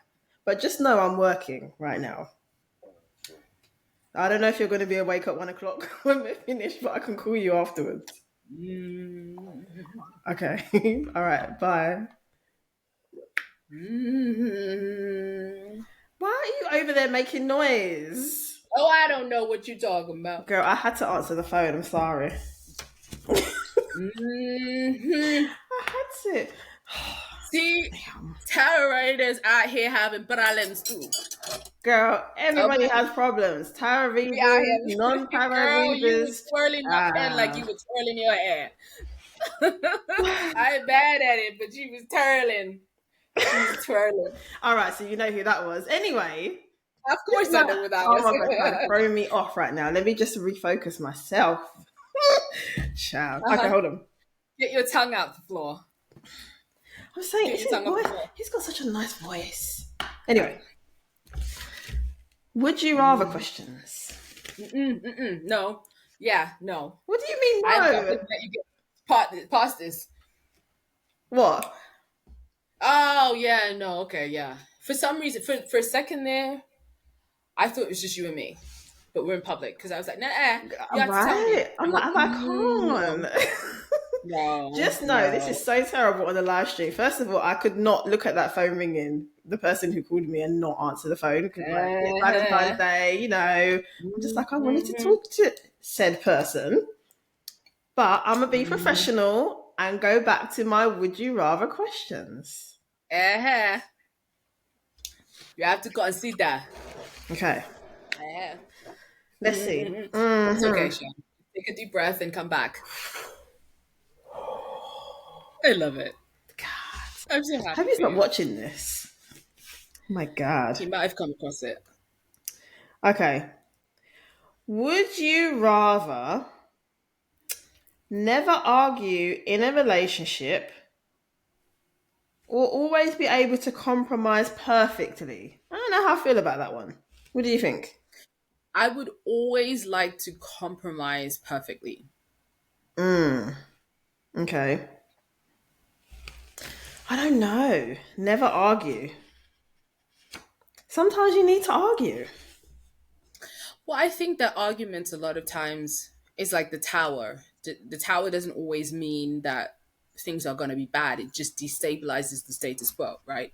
And a lot of times when you argue, especially if you're listening, if you care enough and you're actually listening, you will get a perspective that you were otherwise unaware of. So I don't mind arguments as much as they make my stomach feel like it's got a bunch of boulders in it. I would like to hear the person's perspective. How are you Yeah. feeling? Yeah, I What are hear you you on that. experiencing? So if we had gone through the argument to then get to a point of, you know, yeah, I would. That's my perspective, and that's why. I feel like I'm being a copycat, but always be able to compromise perfectly. I feel like I would take that over never arguing. Yeah, that just feels a bit unhealthy to me. It does. This is what I'm saying. Sometimes you do need to actually like argue. It needs to happen. In healthy Yeah. relationships, there are arguments. So, Hmm. but being able to compromise perfectly, I'm not mad at that. I would choose the same thing. I think I would choose the same as you. Let's see.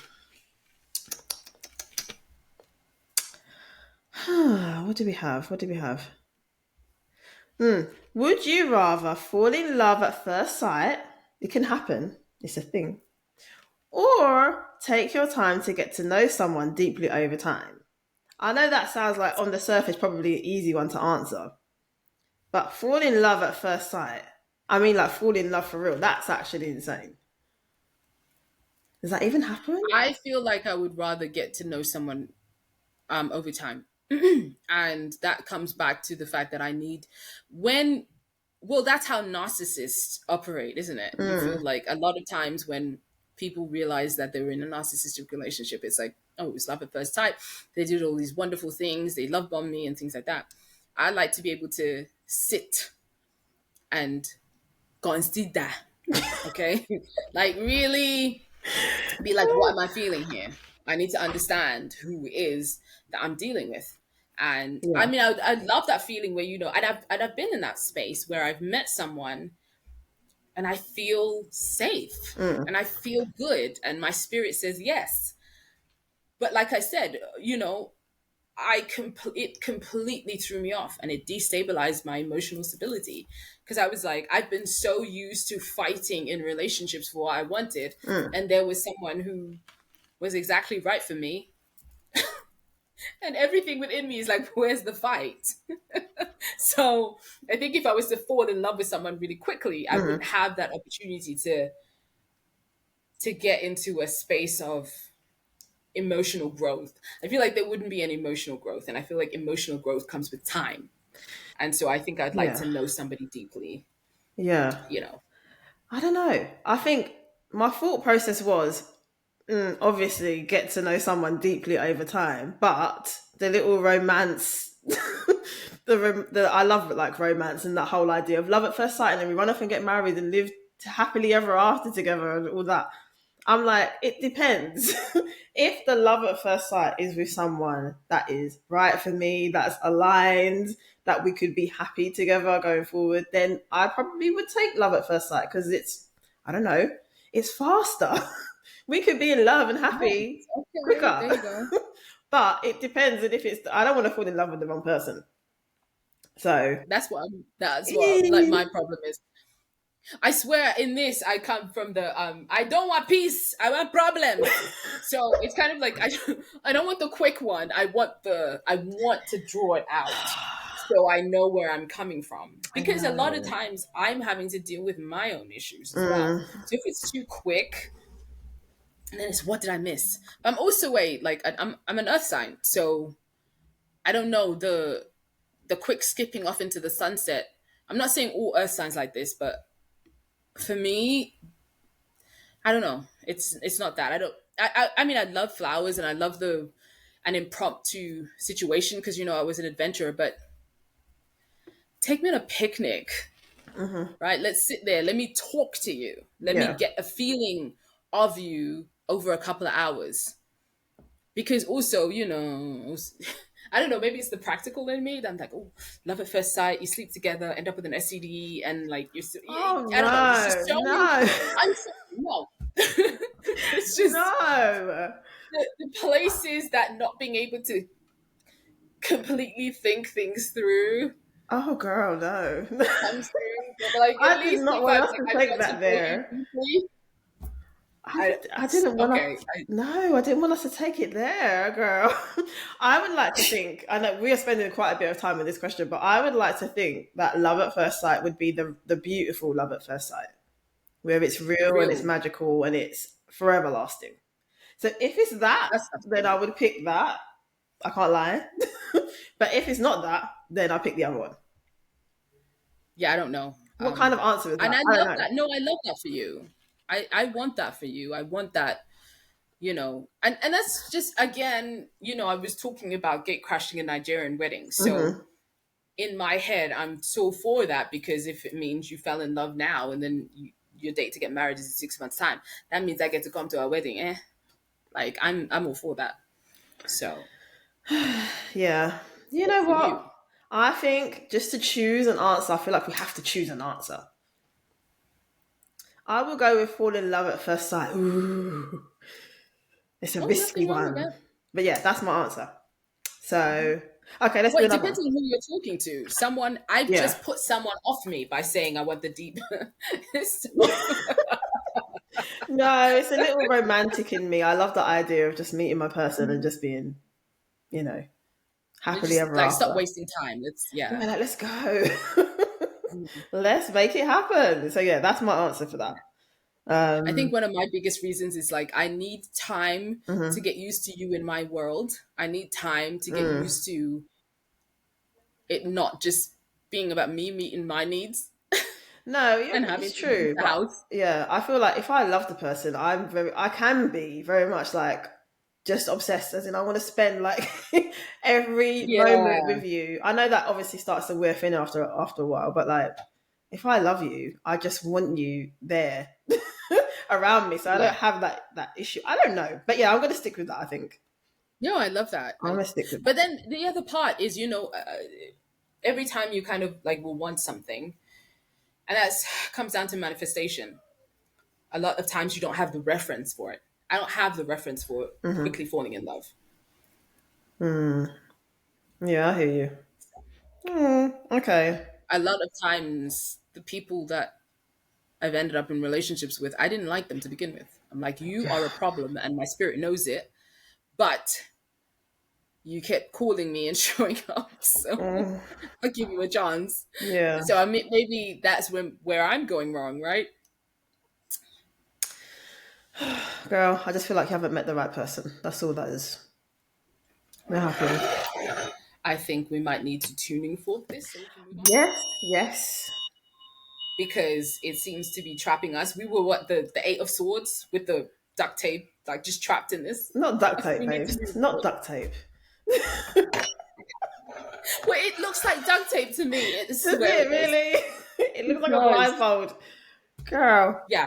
Can you Okay. do me a favor? I really need to go to the ladies. Yes. Go ahead, girl. Go Otherwise, I ahead. can't concentrate, and I want to concentrate on this. I'll be right back. Okay. That's fine. Now, what can I say? She's left me alone again. Every time she leaves me, I'm just going to sing. Why? Why has she left me alone? Why? How could she do this to me? What can I talk to you about now? She's put me on the spot. I don't even have a story or anything ready to give you. My days. What can I do? Should I do a tarot reading? Should we look at like love or something for the week ahead? I don't know, because this girl just left me by myself. Child. Let me pull some cards.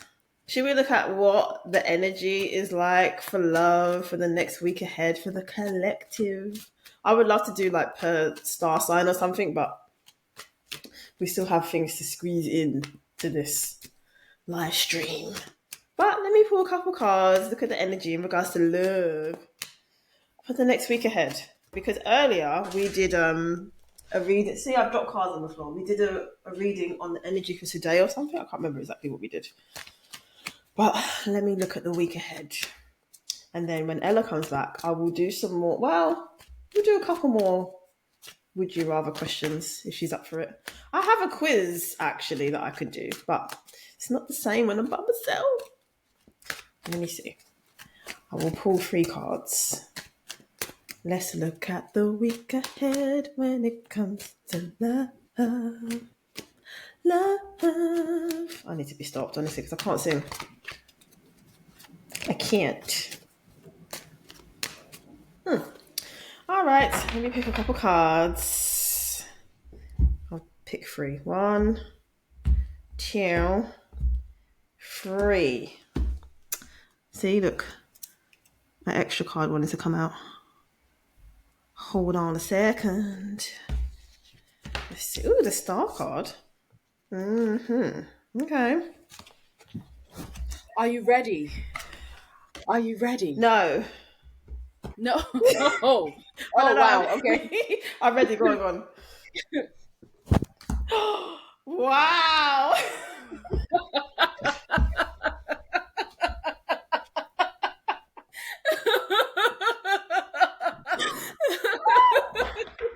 Beautiful. I am here for it.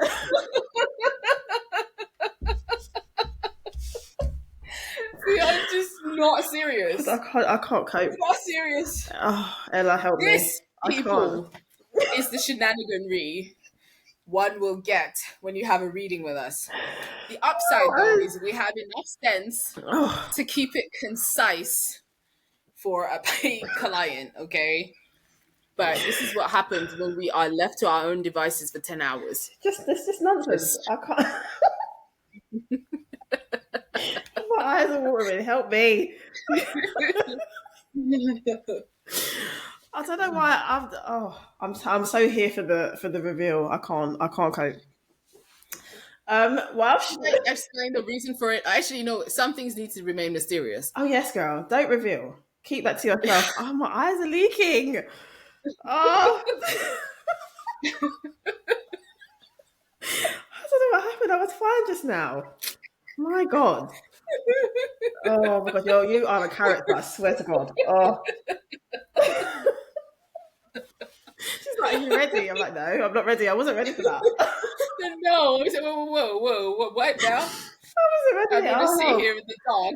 Oh, jeez. Okay.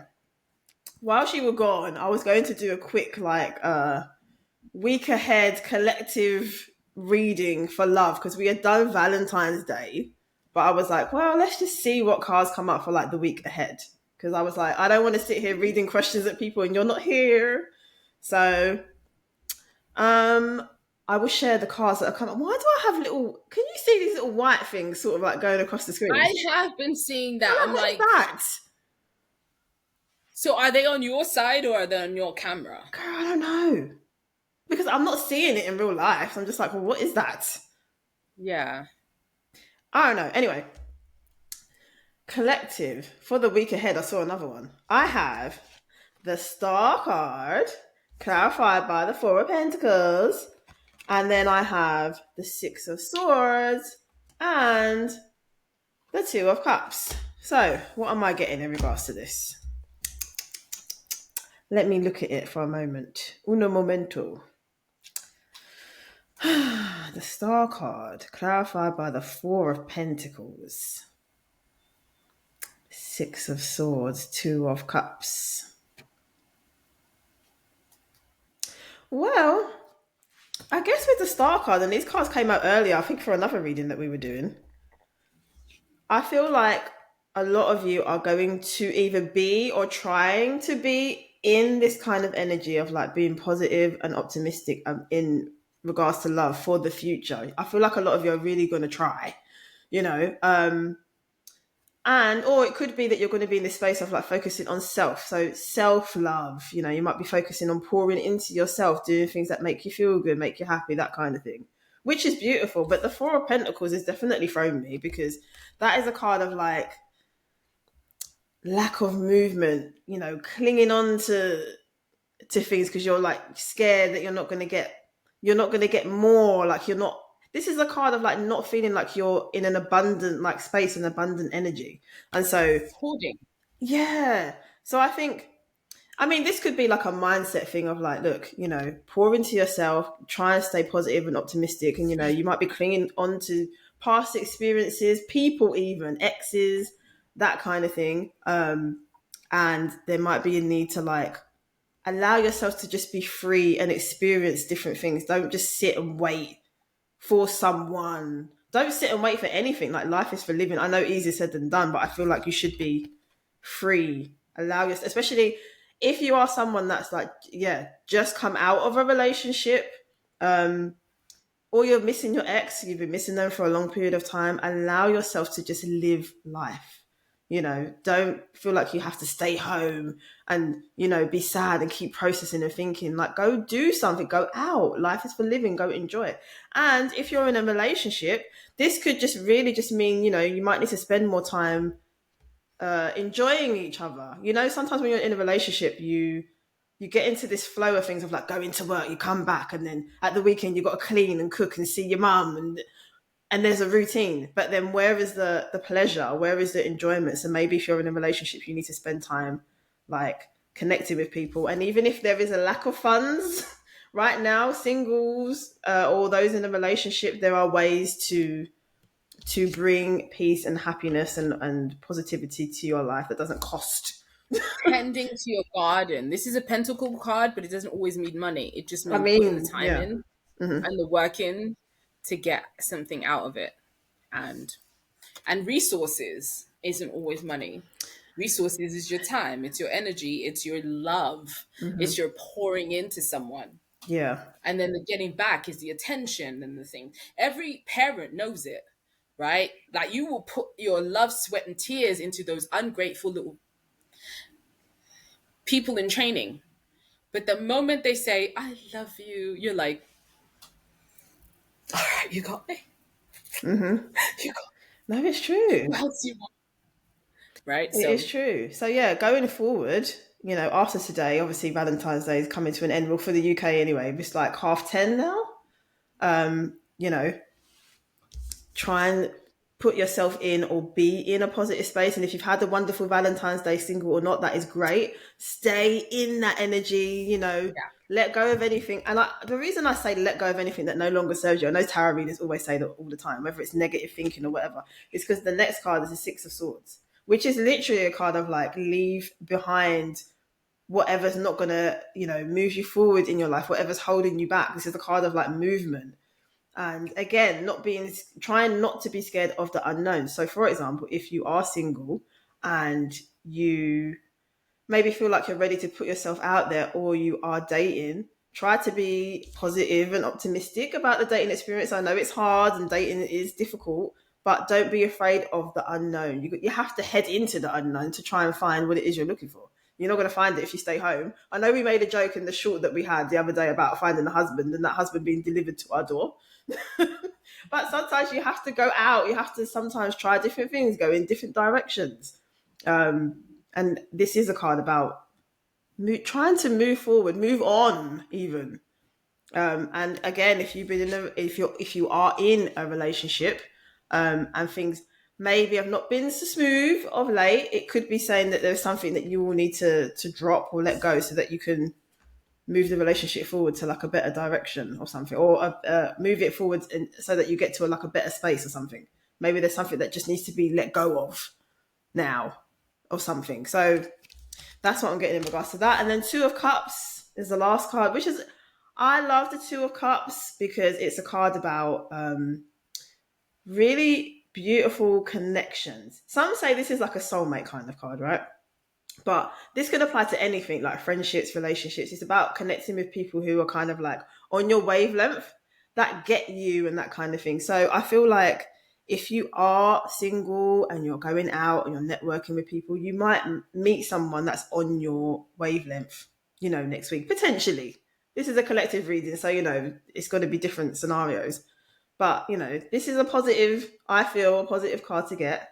So if you are putting yourself out there, you might come across someone where the conversation just flows and you get each other, or you're into the same kind of things, like hobby-wise and stuff like that.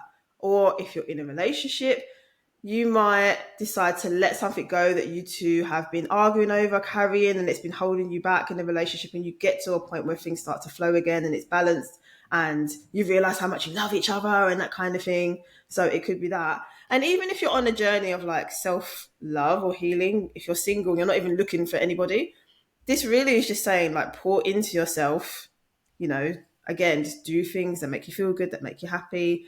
Put yourself in environments where you can thrive, where the energy is positive and stuff like that. Um, Try to let go of things that no longer serve you, Six of Swords, so that you can get to this point where you just feel good within, but also able to connect with people as well. Because sometimes when you've been through like a lot of things like trauma and stuff like that, you almost don't want to connect with people. You kind of just want to go into hermit mode, like, you know, stay away, like, you know. So I feel like if you're on the journey of like self-love Not and healing, Judas. if you are on a journey of self-love and healing, that does not mean you have to stay home and be by yourself to heal or to process. You know, maybe you need to get your bestie or something, or go and connect with your favorite cousin, or spend time with one of your parents, or whatever. Whoever gets you, whoever sees you, whoever understands you, whoever is someone that you feel like you can just be comfortable around, and they uplift you as well, that kind of thing. That I feel like is saying you need to just don't feel like you have to be on your own, even if you are on that journey of self-love and healing and stuff like that. Like, connect with people. Oh no, that's what I'm One of getting. my favorite sayings is that God uses other people to bring you blessings. Yes, this is true. This is definitely true. Yeah. And then at the bottom of the deck, I've got Ace of Cups. Ooh, don't know if you can see, but you know, I love the Ace of Cups. You know, that is a card about emotions flowing and creativity and stuff. So go and do things, single or not, self healing, whatever. Do things to fill your emotional cup. Don't be afraid to try new things, try different An things. abundance of resources. I'm telling you. And don't worry, if you haven't got money, there's free things you can do to fill your cup. You know, So there's much. museums, there's galleries, go for a walk, listen to your favorite podcast, get your favorite food, make your favorite food. I don't know. There are things you can do with limited resources, is all I'm saying. How many people have met the love of their lives walking in the park or running in the park? The park Mm, is free. The gym is not. And you meet the person in the park. this is true. This is true. I feel like it's really just saying, just go out. I don't know. Do some things. Just enjoy life. I feel like that's the Or vibe I'm also getting. just like change the environment. So if Yeah. you're around Hmm. a certain caliber of people, shift to another caliber of people. If you're around people who the competition, like they're all very competitive and it's very unhealthy, Hmm. change the people that it's like, just do you, Yeah. bring your best. Hmm. And then you find that in the competitive environment, you always fell short. But in the environment where people are like, just do you, you thrive. Yeah, I really just feel like it's like allow yourself to be free. I know some people might be thinking, why would I stop myself? But sometimes you actually do. You know, there is a whole world out there. There's so many things that you could do. There's so many people you can meet. And sometimes we just spend time in our heads. We spend time at home. Like we don't allow ourselves to experience new things, new people, new environments and stuff like that. Because we're just kind of like, I don't know, it's like a feeling of stuckness. But it doesn't have to be like that. Yeah. Yeah. So I think. I mean, Shell, if it wasn't for you, who was like, you need to get on this website, like you need to get it, I would have still been running around these streets Mhm. trying to. Well, I mean, I've always given like readings and tuning readings to family and friends and people and help them through stuff. And Mhm. when they're talking to me, I'd always tune into energy. But I didn't know my own power. I didn't know my own earning ability Yeah. even. And for a lot of people, know me as the jack of all trades, master of none. And yet, here I am. I found my calling. I found my purpose. And this is something that I can make into a career. So essentially, I was bouncing from place to place to place, Mhm. trying to find where my gift fitted into rather than just freaking being. Yeah. If I Yeah. had just been allowed myself to be 10, 20 years ago, it would have been a whole different story. But I was trying to take my stuff and trying to fit it into the different, you know, stuff. And I never fit in. I just bouncing Mhm. wall to wall, just bouncing. Mm. And then when I found my thing, I really focused and honed. And it's been the most amazing experience. It's almost like I haven't it's almost like I haven't been working.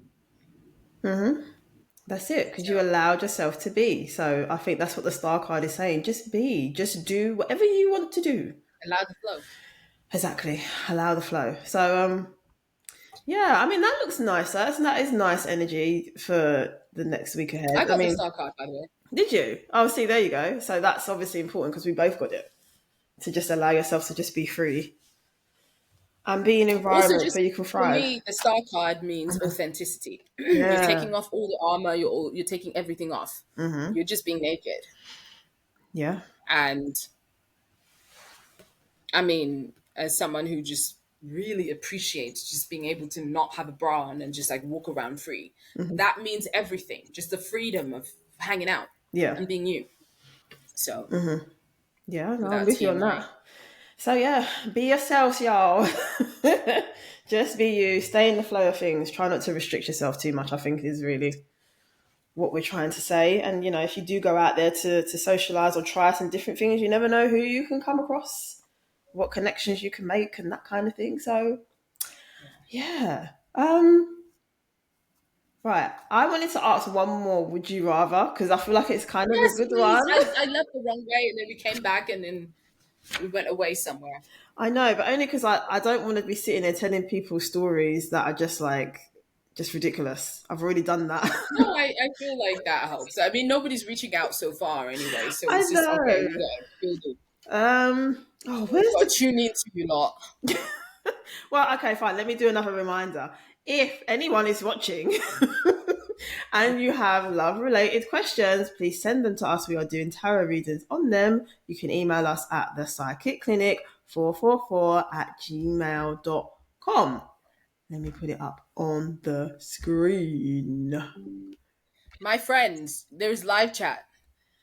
Write something. Not write something.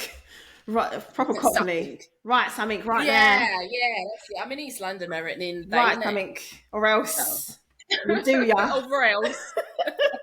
We'll do ya. We'll push Come you on. down the apple and pears. Now, how long have we been online? Hmm? How long have we been on stream? 7 hours and Okay. 37 minutes.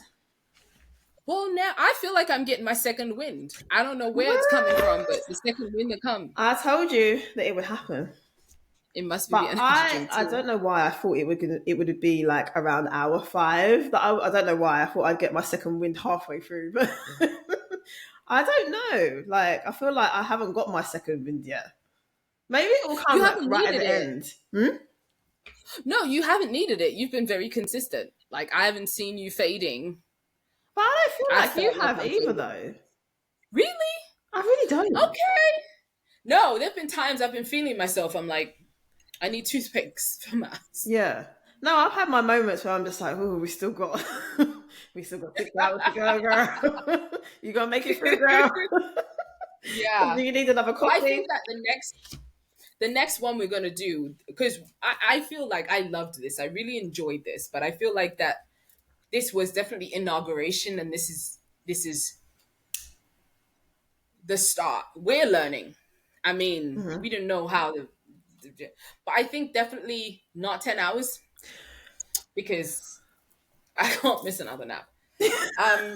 So, but maybe 3, maybe 4 hours. Yeah, yeah, yeah. At which point that like just be like have more of a more structure.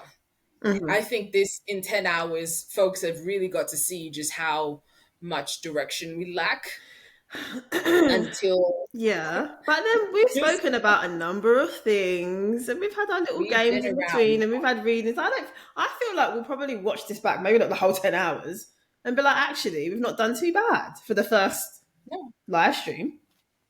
Mhm. But yeah, anywho, my next would you rather question is: would you rather have a perfect date night but forget to take pictures, or an okay date night but capture a ton of fun memories?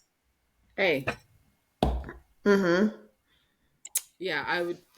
I'm not. I just. It really annoys me when it's all about the pictures, then you just forget the memories. Yeah, I hear you on that. Because ultimately, memories live in your head, right? I don't have that much social media, so where are the photos going to go? This is true. In my head, right? But then But you like, could, no, I don't. yeah, Go you on. could have them in your phone to look at from time to time.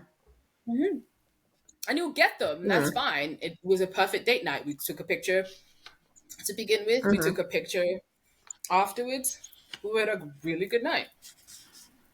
But if it was okay and it was like, but you had some great snapshots, again, that could be playing in a little bit to what we were talking about deception. As in, like, you had an okay night, but you had these amazing pictures. So you're telling your followers that, oh, I had an amazing date night. But it wasn't, was it? You just got a whole bunch of poor Yeah. pictures. Or you tell yourself that. So a little bit of time has passed or whatever. Maybe you're not talking to the person anymore or whatever. And then you look at the photos and you're like, but we had the best time. Like your brain, you tell yourself it was a different experience Oh, you can convince. based on the photos. I feel like I'm the same. I feel like I would want to have a perfect date night, but forget to take photos. Because anyway, sometimes when you take photos, it gets in the way of the actual date. Yeah. I used to have a friend who, every time we went out, she would want to take photos of the food before we could eat. And I'm just like, I want to. Don't play with my food. I'm trying Stop to it. eat my food. She's like, Don't. no, no, no. And then she's got to put the plates together and position the glasses. And I'm just like, I'm the wrong friend for this. Like, I'm trying to eat my food. I'm getting upset. I'm trying to eat my Don't play with my food. food. But you know, Please. some people are like that. Like, they love to take photos of like everything, which is great because it's nice when you do capture the memory. I'm not that person. Like, don't get me wrong. I like to take a photo from time to time. But there are people that take photos of everything. Oh, we're on the train. Oh, like every moment. But I think I would pick perfect date night, but forget to take photos. Yeah, I'm upset. Like, I when my food comes, I need to eat. Yeah. I'm just like, for The Instagram. food pictures I send you, if you've noticed, none of them are at the beginning. It's when I've had a couple of bites. This is true. You've already started eating already. It's never. It's like, Yes. don't play with my food now. No, you're right. Definitely right about that. Okay. Would you rather? Some of these questions are a bit. So, what I have left is multiple choice questions. So, I guess we can come back to that if you want to move on to something else.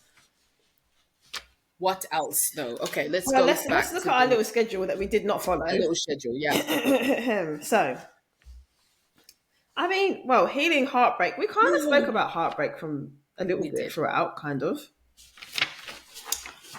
Let's see. So I keep reading 101. We did the cheating Well, you bin. know what, Shell? I'm sorry. What? Like, you have to tend to. Okay, so when we started a certain way. We said some things that anyone who's watching at this point might never get to see.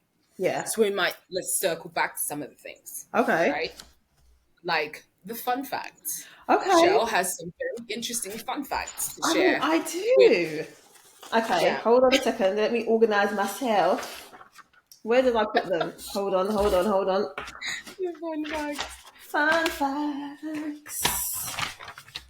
Ahem. Ahem. Fun fact.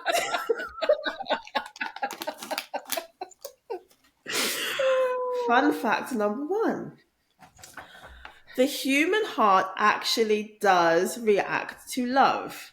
When you fall in love, your brain releases dopamine, oxytocin, and adrenaline, which can make your heart beat faster and create that butterflies in the stomach feeling. That is one. Did you know that? Let me know. You're not going to let me know because no one's talking to me.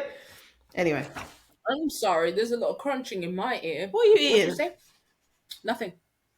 You eating I just something? have a I can tissue see in you. my What are you mouth. eating? Tell me right now. Tell me. I'm eating crisps. Chris. I'm eating crisps. Mm-hmm. I'm eating crisps. I see you. But I don't like to be seen while chewing. I So mean, I get it. I get you. I had a piece of cake off camera, you know, so I understand. Anyway, that's some soldier shit I'm not mad at. But I mean, I had one piece on camera and then I thought, well, I look like a bit of a glutton, so let me just have it to the side.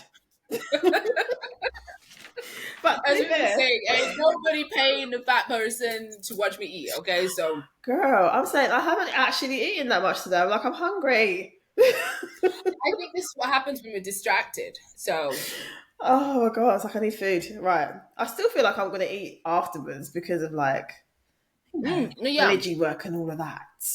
I'm gonna fall asleep very full. Girl, I got a phone call to make and then and then I'm going to sleep, girl. Um anyway, fun fact number 2. One's energy just came through. Mm, mm, We ain't mad at it. mm-hmm. We ain't mad at the ones. Girl. Stop. We're not mad at the ones for real, but yeah. We're not mad at the ones. Mm-hmm. Your ones are aggressive, though. I swear to you, They they're just are. They really are. the energy is just Yeah. like whoa now. My Knight of Hold on. Wands looks like he will give you Yeah. the time of your life. The your Knight of Wands looks like he'll stick it in your belly button without your consent. Any hole is a goal with my Knight The of ear, Wands. nose. Any hole. I don't know how we got here, but yes. Any hole's a What were you goal. saying? What we dancing to? Any hole's a goal. Any hole's a Oh, on the goal. Any Any hole is a goal. Woo! You know Yeah. what? I feel like we just need to be stopped, honestly. You, Oh, you I know, was just about to do a saxophone. you know how you always hear of like people will say, "Oh, people need to be stopped when it comes to podcasts. Like, not everyone should have a mic." That's you and me. That's you. That's Oh you and my me. god! For that particular song, "Any Holes a Go," I feel like we should not have microphones. I was just about to get to the saxophone. Because saxophone. Not saxophone. Sorry, but saxophone is the soundtrack for D Energy. Like, literally, it's just you hear a saxophone, somebody's getting some. Girl, Okay. it's giving old school like 80s porno vibes. But yeah. That's it. That's the one. That's the Oh one. my god. Yeah, with the shirt open and the bits of the tufts of hair, and Yeah, just like like the gold oil. chain, just like, you know, the plumbers arrived. Oh lord, Mustache. child. We say some things I don't even know. Like, anyway, fun fact number 2: the world's oldest known love poem dates back over 4,000 years. It's called The Love Song of Shu Sin and was written in ancient Sumer, I don't know, modern day Iraq. That sounded better the first time I read it earlier in the live stream. But anyway, the world's oldest poem dates back over 4,000 years. That's a long time. And now I feel like I need to go look at that poem. Okay. Well, hold on. I was going to say look at it after the live stream, but if it's a short poem, maybe I could read it. Let me see. What's it called? The Love Song. The Love Song of Shu. Shu Sin. What's the poem about? Where can I read this poem? That's too much work. If anyone wants to read it, please Google. Okay. Engagement rings are traditionally worn on the left ring finger because of an ancient belief. The Romans thought this finger contained the vena amoris, also known as the vein of love, That sounds really sexual, but whatever. which led directly to the heart. So this is why rings are worn on the left ring finger and not the right, because the heart is on the left, as my girl That makes said. sense. Yes. Okay. Fun fact number 4. Kissing releases... Why did I say it like that? Kissing! But my girl needs some kisses. Valentine kisses. Yes, girl. We saw the way you responded to that. That phone call. Yes. Kissing releases stress reducing chemicals. A passionate kiss triggers a passionate kiss triggers the release of oxytocin, the bonding hormone, and lowers cortisol, the stress hormone, helping you feel more connected and relaxed.